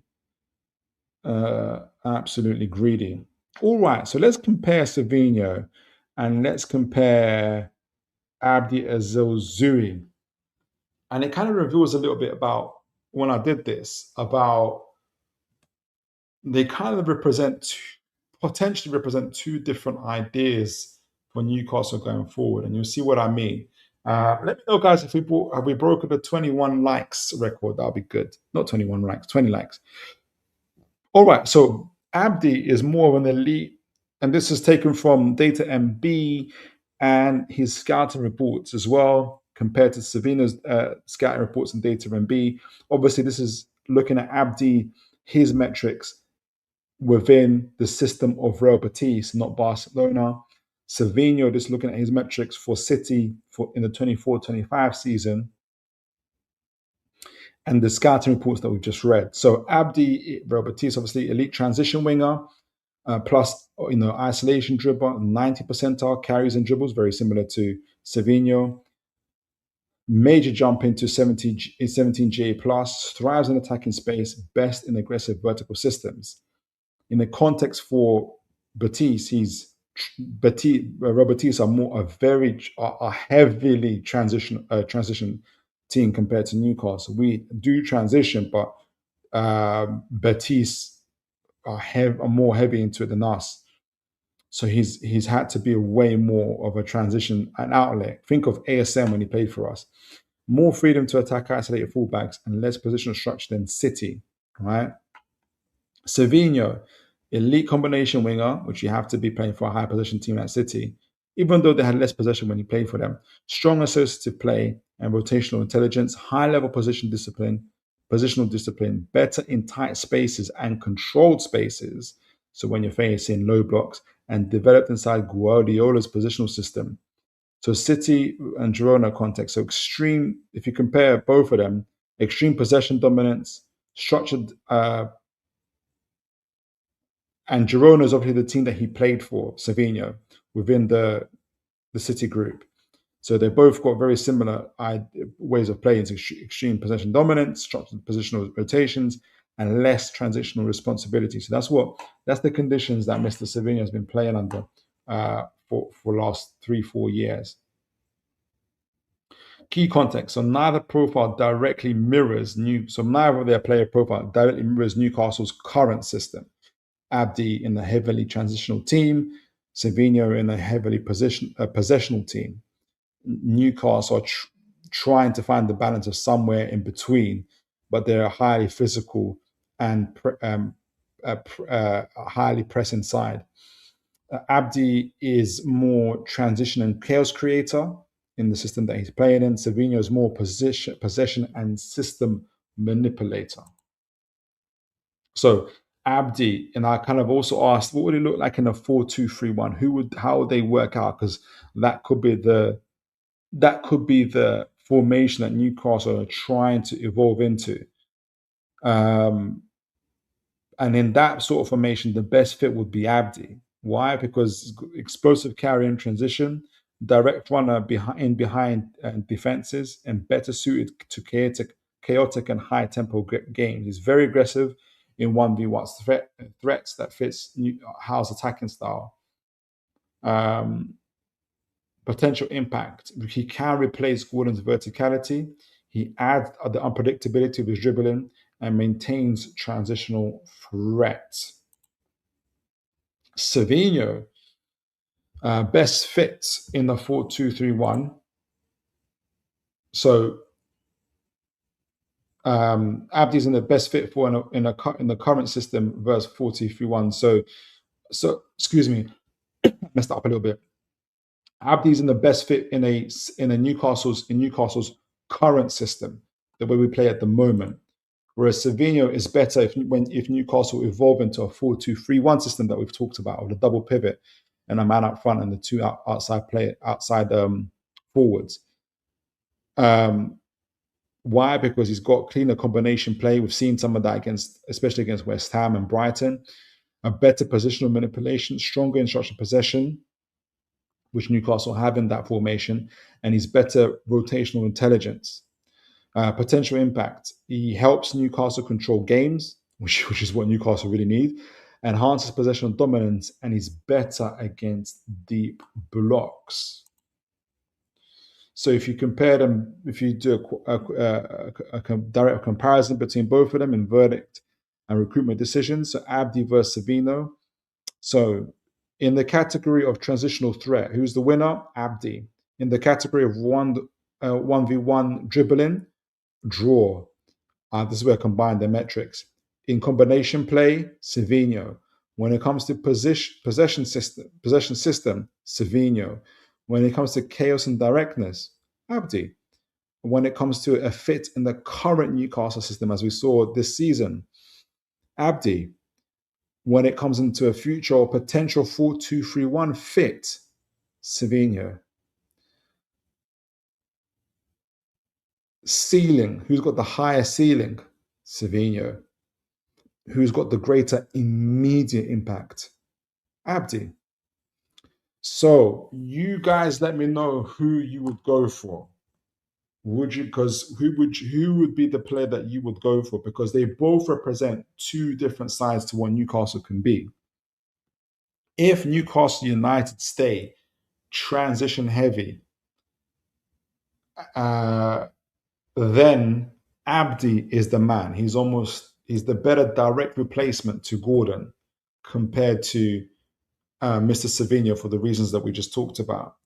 However, if Newcastle want to evolve into the 4-2-3-1 system where we've seen Voltemade playing a direct in advanced AM position with the two pivots in behind him, with Ramsey and Barnes on either side, and then the best player in that situation will be Mr. Savinho. So Abde is, in the current Newcastle Eddie Howe system, is the better, but Savinho, if Newcastle want to evolve. So you're kind of asking for two different things if you're choosing either player, right? And also, it doesn't mean that either player can't play. It doesn't mean that Savinho can't play in the current system. It just means that Abde's better in the current system. It also doesn't mean that Abde can't play in a 4-2-3-1. It just means that Savinho, because of his background and what he's done, is also is a little bit better currently. So I want to hear your thoughts. I want to hear what you guys are saying before we get into it. I personally haven't quite made up my mind about it. So this is why I'm very keen to hear you guys' thoughts and opinions that might help me.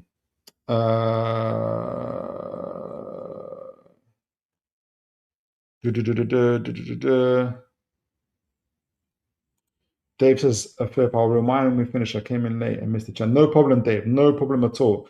I'm only saying that because it's really good. Like, there's some really good articles, information that I think you'd enjoy hearing it. Register Kev. Hold on, let me get my water. Oof. Register Kev says, oh, it's my Lewis Hall. He's of interest. Okay.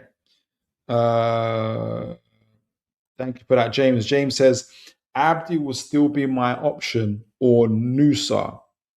Okay, so, and I think both of them would actually suit our current way of playing. Fair play. Thanks for that, James. And again, apologies for banning you by accident. Honestly, absolute. I really feel bad about that. Ian says, if another big name was going, it would already be. Oh, sorry, I think that's a different conversation. So let me know, guys. Savinho or Abde? Savinho or Abde? I like it. Adrian says, if Bobby is right about a pile of cash, get them both. That would be a turn up for the books if Newcastle get both. If Newcastle get both and sell, I don't know, Murphy or Elanga, mate, that's an overhaul. If you guys remember, we've read reports and Newcastle were like bristling. The quote was bristling at the sound of the question of overhaul. If Newcastle gets Savinho and Abde, that's a forward line overhaul. There's no other way of looking at that. And just before that, a striker comes as well. That's an overhaul. James says he wants Abde. Thanks for that, James. Andrew says Savinho would probably be better when Eddie gets, oh, geez, Louise, gets sacked in October. Goodness gracious. All right. I'll take that on board.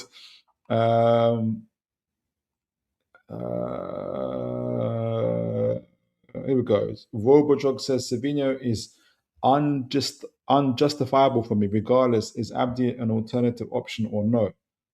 If it's unjust, you don't rate him, Robojog. Let me know. Let me know why you don't rate him. How Out Crew says, I don't get why people are saying the Gordon sale is great business. It's only 10 million profit from the 50 million we've had to pay Everton. If you include the 5 million extra we've had to pay and the sell-on clause. I see what you're saying from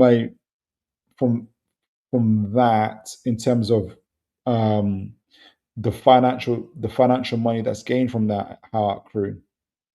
I'll say a couple things on that clause that's going to come from that. So they're going to add a little bit more to that money. As I currently understand it, it's 80 million euros, so around 70 million pounds, plus the sell-on clause, so future payments. I think what makes it better is, I don't know if you heard earlier at Heart Crew, we talked about how if the deal was linked to Newcastle buying Abde, who has a sell-on clause from Barca to Betis, that we're likely to get Abde. I think if we get Abde for 40 million euros, it means Barcelona waived their sell-on clause in order to get a lower deal from us for Gordon. So in fact, that 10 million, I think it's about 20 million that we get from Gordon currently will turn into a 30, potentially 35 million from the money we save for the Real Betis guy. So there's an overall package for that, overall kind of deal for that. And it makes the deal for Abdi a lot more easier. So let me know what you think. Let me know if I made sense there. Andrew says sign both of them. That'll be crazy summer.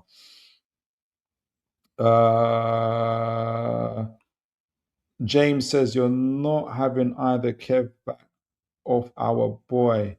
You're not having either Kev. Okay, you're talking to Kev there. Sorry. Wilbur says a team like City can afford the luxury of trying out a Savinho. I just don't think the potential upside justifies the current shortcomings, that fee.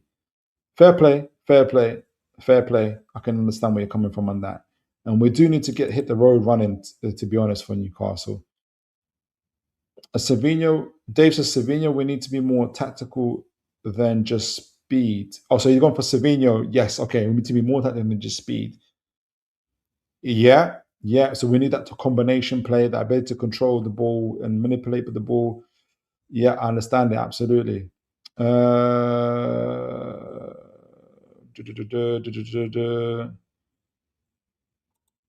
No problem, How? No problem. Let me know if you heard what I said just now, but there's a lot more to the deal. Andrew says probably end up getting Solly March. They both turn us down for Villa and Spurs. Goodness gracious, Andrew. You're not believing it until you're seeing it. Fair play. Warbojog says, I don't think he's strong enough to help defensively, and he isn't great going forward where you can be leaning for his defensive work. He did have a season where he got 10 assists for City. He's a lot more potential compared to Abde than kind of the ready-made. So I see where you're going from that. All right, so I'm sort of leaning towards Abde at this stage. And I can see why Newcastle are also looking at Abde as well. Quality, but also financial standpoint. Someone like Nusa and potentially Pardo would cost a lot more money than the deal that we could get for Abde. And if we save some money on that, we can hopefully spend it a lot more on a potential striker, for instance, or in other areas. So I can see why Newcastle will head into that position. Hopefully, the quality also comes out on the pitch. But that was Savinho and Abde. But it looks like the chat is quite split on them, to be honest. Like it's not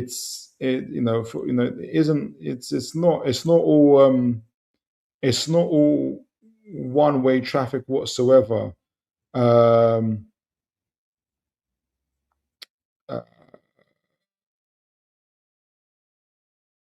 So I thought it was an update.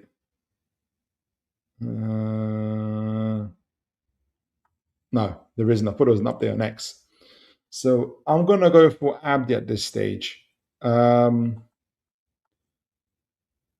Andrew says the team is desperate for technically better players, so Savinho would be a better for that. Okay, so Andrew's going for Savinho. Andrew's going for Eddie. Has said he doesn't need any strikers. He didn't say he doesn't need. He said he's got healthy numbers. I do take that as also him. What's the word I'm thinking of? Keeping a poker face. You don't want to go into the transfer window saying, I need strikers, because then the prices go up. It's better to say, no, we're good. We're good with what we've got. If something comes up, something comes up. Does that make sense? It's better not, like they said, don't go into the shop hungry. Adrian says Abde, Ramsey, and Barnes behind a striker. So Abde, Ramsey, and Barnes behind the striker. Abde, Ramsey, and Barnes. Abde, Ramsey, and Barnes. Yeah. I could see that. Yeah, absolutely. With a striker that can hold the ball. Andrew says we are desperate for. Although I think we need to get a better. Elanga has to step up. I don't know if that's going to happen. Andrew says we are desperate for a fullback who can cover both sides. Yeah, and I think we're definitely going to get that. We looked at Achimpong. We looked at Palestra, various guys. James says Andrew would be nice for. Oh, speaking to Andrew, sorry. Big up to Let Go. God bless you. Welcome to the channel. Apologies if you've been here before, but I haven't seen you before. Let Go said, or Let's Go says, so say we signed Gordon for 15 million on a 5 million year contract. Then we have 10 million amortization this year, and that's done. So a 70 million sale minus 10 million minus Everton's percentage, then there's a huge chunk of money. That's the way you break it down. Yes, plus the money we would save. I imagine we would save from the Abde deal. So we don't pay his release clause. We pay the 40 million euros instead of the 60 million euros, and we could potentially save another 10, 15 million pounds on top of that. Yes, so there's even more money to be saved from that. Absolutely, to go elsewhere. Dave says, with the technical players behind Voldemort and number 9, we should be better. Yes, though I wouldn't. Me personally, I think we can do better than Voldemort up front. James says, yeah, you only get 5 million worth of. Okay, I think I've missed out on something there. All right, so before we wrap up, I wanted to just cover some other news that was floating in, and it doesn't cover everything because there's tons of news that is going in for Newcastle at the moment. But one of them is from Sebastian Krivani, who says that Newcastle, this is from today, I think, Newcastle is pushing for, and this is to do with the midfield areas, both to do with the midfield areas, right? So Newcastle United is pushing for Atta, and I'm going to be doing. I released an X post about him. Actually, I might show it. I'll show it here. Arthur Atta, the Magpies will submit a. So I'll show you guys who he is. He's a midfielder, plays in the 8, a strong ball carrier. I'll show him in a moment. The Magpies will submit a bid of 35 million euros, so around 28 million pounds, for the French midfielder from Udinese. But the Italian club is demanding at least 40 million euros, so they want 35 million pounds straight to let the player go this summer. Brighton and Bournemouth are also following the file. He always calls them file. I don't get that. So I don't know if you guys saw my ex post about Arthur Arta. He's a very interesting profile actually, and I think he's more of a direct replacement for. Let me take. Can I take this off? I think he's a direct replacement for what's his name? For Willock. I think he's a direct replacement for Willock. And this is what I mean. So share this. Let's get into that. Can you guys see that? Yeah, you can. I did do a little post on him. Arthur Arta. I think I did it today. Was it today? I did it today. That's where is it? Where is it? Where is it? Where is it? Where is it? Why am I not showing it on here?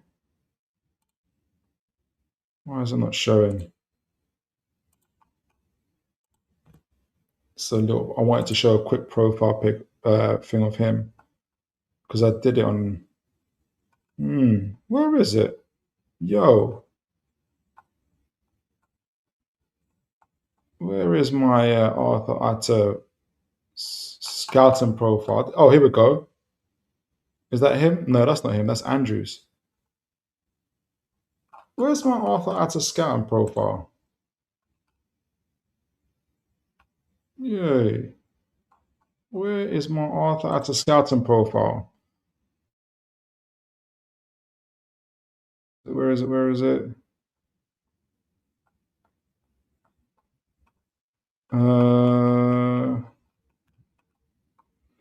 I did it today. Why is it not showing up?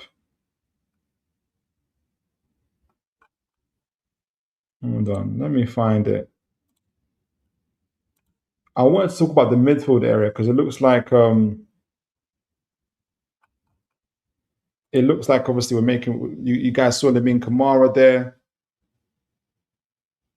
as well. Hey, Lamine Kamara was there. He's gonna be important for us. Hey, where is my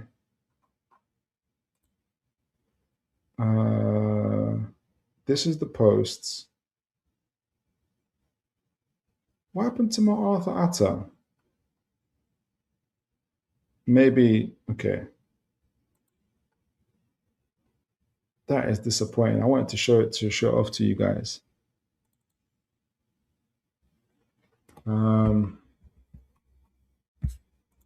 me go back because I wanted to. It's important to show because it's gonna. I wanted to see you guys' views on a few things. Because you can also play in the pivot. You can play in a 3-man midfield. Where art thou? Where's Atta? Here we go. Found him. Found my report. All right, brilliant. Thanks for sticking with me, guys. Here we go. Here we go. So let me zoom in a little bit on him here. All right, so Arthur Atta. Yeah, you guys can see that. Brilliante. Brilliante. So he is 6'2". You know, Eddie likes those tall, athletic players. He's 21 years old. He turns 22 in January. So, I don't know, he's not 21. He's born 2003. 2003. He's 24, guys. Sorry, I got my dates wrong there.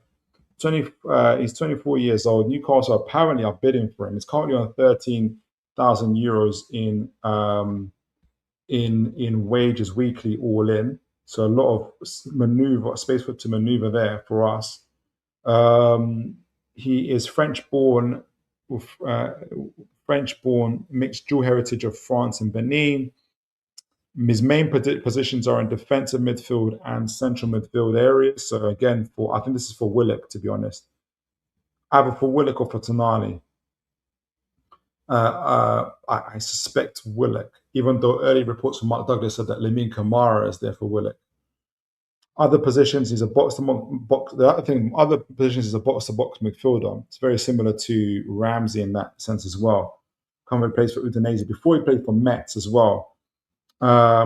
He's been described as a contractual controller, massive physical profile, 6'2", with elite mobility, line breaking carries. So he's a ball carrying creator, and outstanding press resistance. Exactly what Newcastle need in the midfield. Highly adaptive across midfield roles, brings defensive skill, helps with the transition, composure, and ability to dictate transitions developed in Ligue 1. So you can do the physical side of the game in Ligue 1, refined in Serie A, ready for the Premier League. And so I showed some comparisons of him playing for Udinese on the left in the first screen here. And you can see his ball carrying is it's like in the 95, 96 percentile area, like it's very, very high. And his key passes in both seasons also can be quite elite, so that key passes that lead to shot creating actions. Part of the reason why his perhaps his dual win percentages and forward passes are relatively low is because he plays for relatively defensive teams in Udinese and in Metz. So I think if you watch him play, he's got the ability to be a lot more, to be a lot more attacking and forward passing as well. Now, I made a mistake here. I've got 12 players instead of 11, but I wanted to see what he would look like in a 4-2 in a 4-3-2-1. Goodness gracious, it should be 4-2-3-1 alongside Bruno, maybe Kamara, maybe Miley as well. So he's an elite progressor, adds physical dominance, enhances resistance as well. Ideal for transitions and high speed, and complements Bruno perfectly in a double pivot. On the left side, that provides defensive cover, drives forward, power, and breaks lines. Current 35 million bid, if you believe Sebastian, though we're facing Brighton and Bournemouth competition as well. Pros: rare physical profile, tactical elasticity, can play in a 6 and 8, elite press resistance, big game temperament, and line breaking carrying ability. Cons: short space explosiveness, occasional decision making risks, can be caught high in transition, obviously if he carries the ball high. Final third output still developing. So let me know what you guys think of him. Have you heard of him? I haven't seen him play. This is the first time I've heard of him from this report. I'm quite keen to get you guys' views on him as well. Obviously, alongside Lamine Camara, where Newcastle. This is from Mark Douglas via Toon News. Big up to Toon News. NUFC have held talks with AS Monaco over a potential move for 22-year-old midfielder Lamine Camara. We've heard and we know about this. I don't know how far these talks have gone. I think Liverpool are also in the shadows. Liverpool are either going to get Wharton or they're going to go for Camara, in my opinion. Or I hope so. Because if they go for both, then we don't have a chance. But we will see. Hopefully, we get in there fast and we get in there quick. But Kamara would absolutely be very good for us. I think if we get a Kamara who can play in that pivot, he can more than play in that pivot. He's made for that pivot. Newcastle are evolving into a 4-2-3-1 system where it works more off a Savinho. At the same time, though, I'm not going to talk about Abde like he can't play in a 4-2-3-1. He can play in a 4-2-3-1. He played in Barcelona. So it's a bit of both there, but I can see an evolution for Newcastle, definitely, especially if we get the likes of Kamara into our midfield. But let me see what you guys think of that. Oh, I like that. Adrian says, Atta, the Gravenberch De Bruyne hybrid. I like that. I like that. Have you seen him play, Adrian?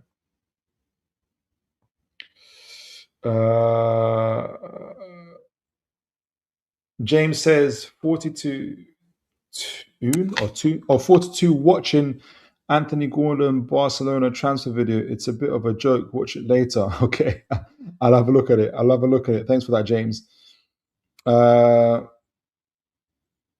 Says Everton fans are convinced they're getting a 5 million sell-on fee. I think they get. I think you've already noticed they're going to get 15% of the profit made. So if the profit is 20 million, 20 million. Say the profit is if the profit is 20 million, then 15% of that is going to be 3.5, something like that. Watching Atta's highlight, his footwork is filthy. Absolutely. In fact, I might show it just because you should remind me of that, Adrian. Let me look at Atta's highlights. First, let me just see what you guys say in the chat. Let's look at Atta's highlight. Is this a right winger? No. Midfielder, central midfielder. Get Atta and Kamara. That's what I think. That's exactly what I'm thinking, Adrian. If Tonali and if Willock and Tonali go, Atta and Kamara would be very, very good. Let me get the highlights for Atta while I'm here. Guys, thank you for liking, for sharing, for subscribing. You've been absolutely phenomenal as always. Let me get Arthur Atta. Let me show the more recent one. I haven't seen the more recent one. Let me show you what Adrian is looking at. Here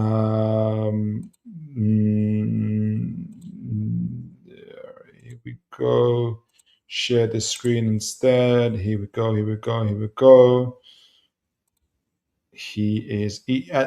I'm sure Adrian, he's so much an Eddie Howe. This is why I'm more believing this type of story, because he's such an Eddie Howe player. In my opinion, he's such an Eddie Howe player.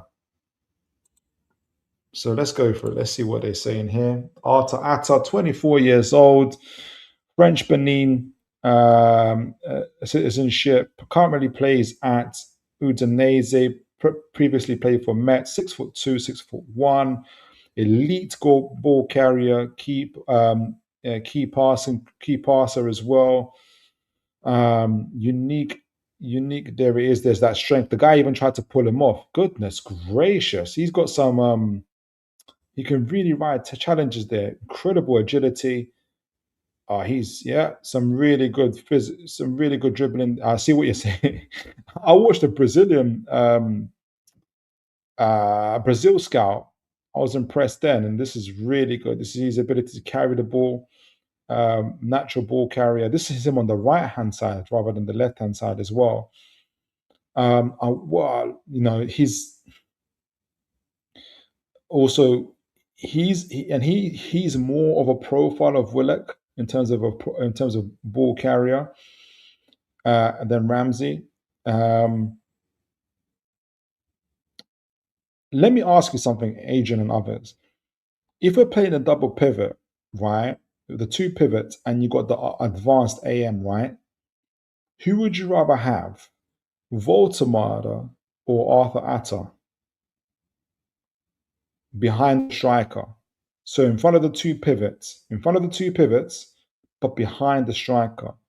Who would you rather have, Voltemada or Arthur Atta?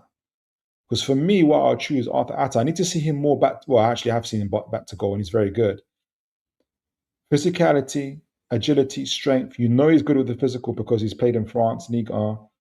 He's having fun in Italy. He's got the physical profile for it. His ball carrying is, geez, Louise, that's crazy. Just nutmeg the guy. He is ball, yeah. Back to goal is no problem.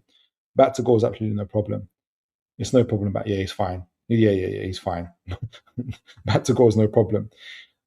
I would think someone like, look at that for distribution. Lovely work there. Picks up deep. I would play him compared to Voltemada in an advanced position. Though you can also see him playing in the double pivot alongside a Kamara or alongside a Miley as well. Phenomenal. Great play there. Really, really good. You know, he reminds me of, I forgot the gentleman's name.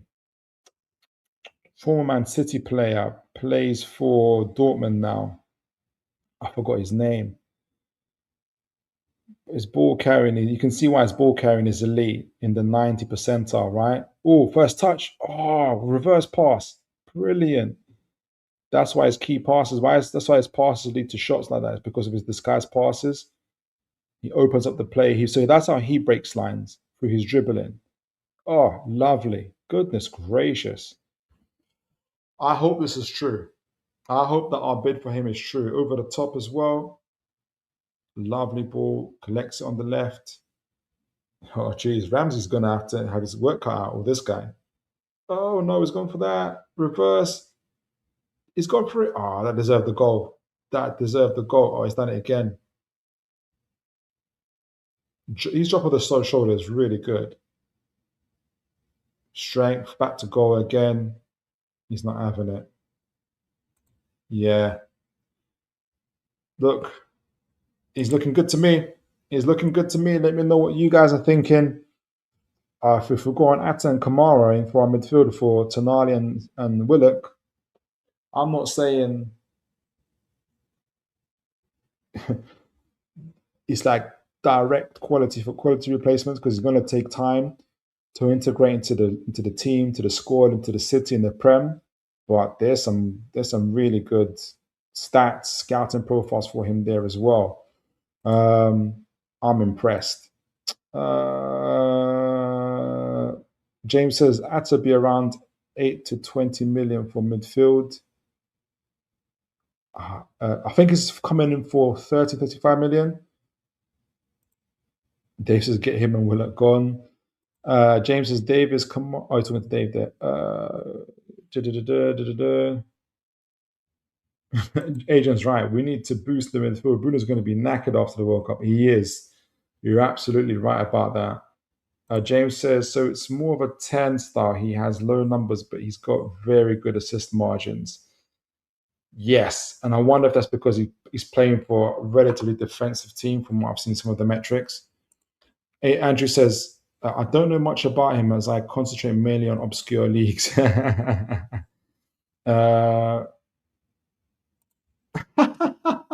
That's Arthur. Do you know what? I like that you brought it up, because I always like to know how players describe themselves.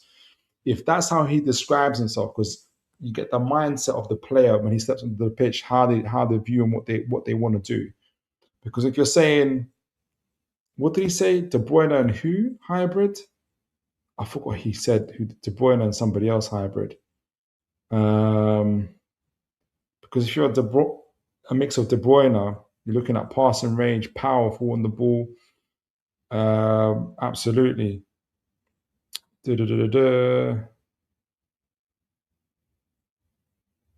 Are there any YouTube videos of full 90 minutes of games of Wow? That's a good question. I don't know. I'm going to look them up though. Adrian says James. Oh, Adrian. Someone's Adrian there. Ian says we need more defenders and attackers. Will be on bones for. Yeah, we'll get there. We'll get there. Let it. It's, we can't get it all on the same day. We'll see what we can do. I'm confident anyway. James says Voltemada and Atta would be a good 10 setup, including Ramsey as the third backup.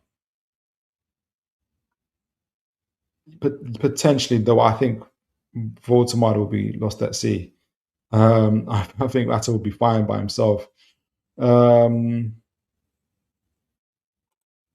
Ginger Hoskins says, "Big up to you, Ginger. God bless you." Says, "It's a nice display, but this is Italy's slow football and 5 goals and not many assists in a bad side. Not worth it." He has played in France. That's where he made his name, which is a lot more physical team for Ligue 1. Italy is slower, but he doesn't. He plays for a more conservative team or defensive team. So you kind of, I think, if you're Eddie Howe, if you're a scout and you're watching him, and I'm sure Andrew can speak to this, you're then having to try and picture in your mind: does he have the physical qualities, the technical qualities, the temperament, the right foundations to also transfer this skill set into the Premier League, into our team system? And you're going to take into account Italy. You're going to take into account him playing in France. You're going to take into account, um, the systems that he's playing in, and then think about, does he have the attributes to also flourish in our system and in the league as well? So there's a plenty there to consider. I think there's a lot more going for him than against, in my opinion. James is a great build, 10 build with the third backup, Ramsey. Yes, I agree. Ginger Justin says Kamara has more assists than him. Kamara is what we need, ball carrying, who can create and score. Kamara plays in a better team than him as well. I think Kamara would be more of a 6, way more of a 6 as well. It says we've just lost 27 points. I know, no, I get that, Ian. We lost 27 points from winning positions. The defense is the issue. The system is the issue. And having a small squad is the issue, and not having enough quality and depth, I think. But I'm not saying, I'm not, so, because I'm looking at midfielders and attackers, it doesn't mean that, and also because Newcastle are getting attackers, it doesn't mean that they're not thinking about defenders. Uh, um, so I think we're going to get those in my opinion. James has lots of understanding the metrics of the team that he plays in. You can bring the rank at the level play. So you can bring the ranked at the level play in the squad. Just to clarify that one for me.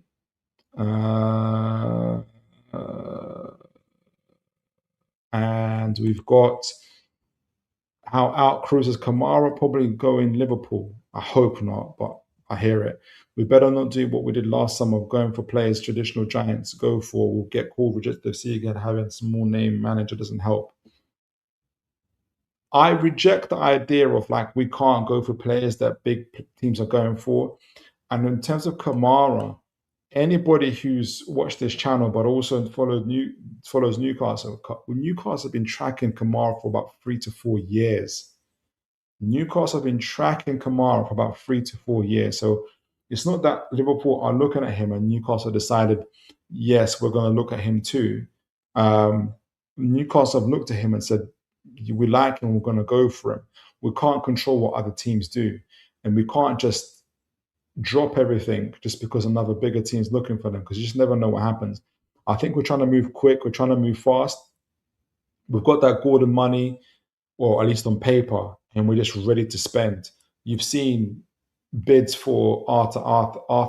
You've seen potential bids for Abde. You've seen, and I'm pretty sure that bids are going to be discussed with Monaco already if they haven't done already. So, yeah, man, I'm a little bit more confident compared to anything else. I'm going to read a couple more chats before we wrap up. See what you guys are saying. Ian says, obviously, we need a Shearer, but that's like 200 million. We gave it back to not being leaky. I don't get that. How out crew? It's one clean sheet in the last 24 games. Yeah, it's been bad. It's been bad. James says, all I'm saying, if you understand the level team is playing in, so in this case, they are scoring but less, but still winning. I think it's okay. It's something else, James. where is it? Where is it? Here we go. Ginger Oscar says, here goes the problem. Oh, you're talking to James there, sorry. Andrew says, the full 90 minutes of Milan versus the match last month is available. I'm going to watch that. Thanks for that, Andrew. Thanks for that, Andrew. Guys, if you want to know more about Atta, Andrew really helpfully found on YouTube video, Milan versus Udinese. This is the best way to see how good a player is in these full 90-minute games. I appreciate that for Andrew. Andrew, before I look off, do let me know, from everything that you've heard about him today, what sort of things should we look out for when we're watching this video for Arthur Atta? What, in terms of what you'd want a player of his profile doing, and so we know that he's doing well. If you got a minute, Andrew, do let us know before we lock off. I'd be really keen to hear from you. How out crew, but we can't go head to head with traditional giants. We'll get rejected, especially for small name manager. How's that, Paul? I'm not disputing that. What I'm saying is that we've been looking for this player for 3 to 4 years. Like I think if we take your route, how out crew, and the moment we hear, I think what's small. I think it'll be a small. It'll be what's the word I'm looking for? We would.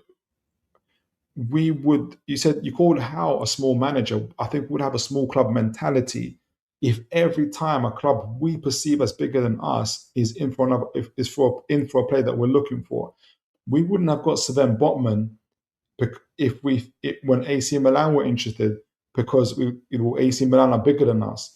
We wouldn't have got Bruno Guimaraes because Arsenal were also interested in Bruno Guimaraes, right? So, or Isak, because again, Arsenal were linked to him as well. So I get it, but if we intensely scouted these players, they know about us, we've built relationships with them. I don't think we should just drop everything because a bigger club comes in.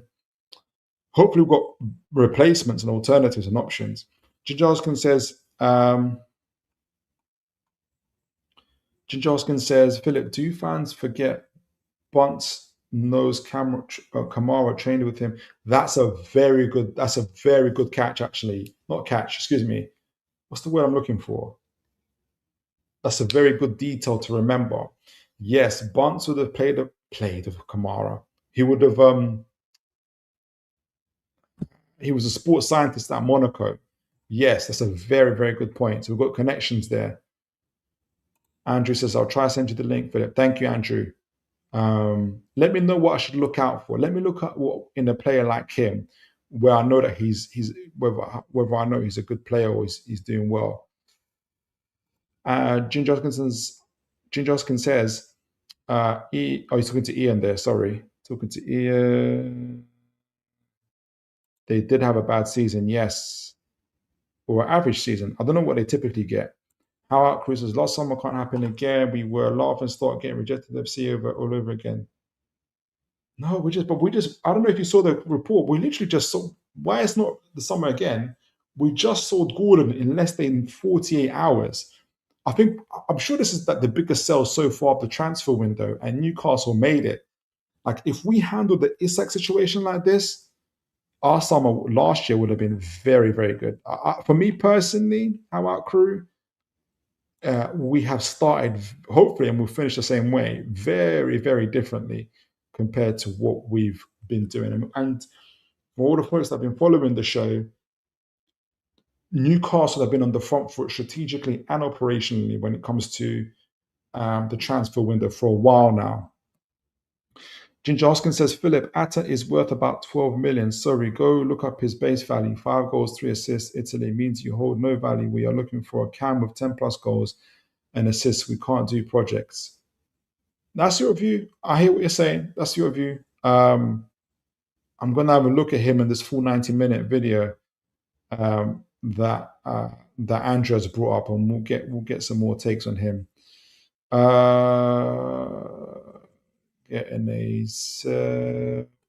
How out crew says, we weren't going head to head with traditional giants for those players though. Every time we battle for a signing, we lose. That's how we're going to get it in fast. We're going to get in far quickly as well. and also how interested are Liverpool. If interested, like I did say, if Liverpool like are going to bid for him and go for him, right, it's going to be, it's not going to be a thing to do. I think we'll move on fast. I think we're trying to move on fast on Kamara now. I wouldn't be surprised if we're telling Monaco, here's the money, take it. I hope that's their attitude. Thanks for this, Andrew. Andrew says a few things to look out for how he does when his team is in possession. Okay, off the ball and out of possession, off the ball. Can't always see this on TV. That's the problem, isn't it? Unless you're watching the Spanish league, or it depends what stadium you're watching as well. Like if you're watching teams in Barcelona, you can see it a lot. Absolutely. A couple more and we'll end. Is there one more? Here we go. One more from Ginger. Says, Philip, look at Abde, 15 goals, 13 assists. That's the profile we need, not players who don't create. We have rubbish wingers already. But we did that. I don't know if you missed it at Ginger Hoskins. We literally did a full scouting review, full on scouting review on Abde and on Savinho, and we compared them together, and we talked about them, how they'll be in the system. And if you had the chance to look back on it, but we went to town on that one. So have a look at that one. All right, folks. We've had a fantastic show tonight, 2.5 hours, and it literally flown by with you guys, as it always done. We've started off the show talking about the Anthony Gordon transfer, all the details in and around there, the emotional, psychological parts of it, the financial parts of it, how differently it's been handled compared to the Isak situation. Literally done within 48 hours, almost feels like 48 hours, 5 days. If we handled the Isak situation like that, we would have been, would have had a much better transfer window. I already get the feeling, and opposition fans who've come on the show have said, hey, you guys are acting differently compared to what you did. You're definitely acting like there's been lessons learned in this. And so we've already got that. This could also be, we talked about how this could also be a catalyst to the Abde El Azouli deal, where there's a sell-on clause on El Azouli from Barcelona to Real Betis because he was a former Barcelona player, and how part of the Gordon deal could be that if Barcelona waived their sell-on clause in order to get Gordon for cheaper, so then Newcastle can get El Azouli cheaper from Real Betis, looking like 40 million euros rather than a 60 million euros release clause. So that 15, 20, 25 million that Newcastle make on Gordon deal could then turn into an extra 10, 15 million just from the money saved from the El Azouli deal. And we've also gone straight in for bids for, so that overall package, that work in itself shows just how much I think, if it turns out to be that way, for instance, we've already done really well. It's excellent. It's an excellent move just from the whole transfer and infrastructure kind of point of view, in my opinion. Very, very different to what we did last season. And the player himself is pretty good, and is probably good in terms of the system that we're playing in currently. It doesn't mean that we're not looking at Nusa or Pardo and others, but I'm just talking about the Abde deal that's been connected to the Gordon deal. It's looking pretty good. And we then moved on to talking and comparing Newcastle to another player that Newcastle been linked to in Savinho, and talked about who would be the better player for Newcastle, Abde or Savinho. And it's literally a tale of two cities. In Abde, we have a player who's better for Newcastle's current system. In Savinho, we have a player who could be better for Newcastle's the future system that they might want, which is that 4-2-3-1, high possession, high circulation, dominating possession, dominating territory, having territorial dominance as well. And so, which do you pick, and which of them shows the evolution that Newcastle can have? But lots of competitions from Tottenham for Savinho as well. So let's see how that goes. We put in bids. We talked about bids.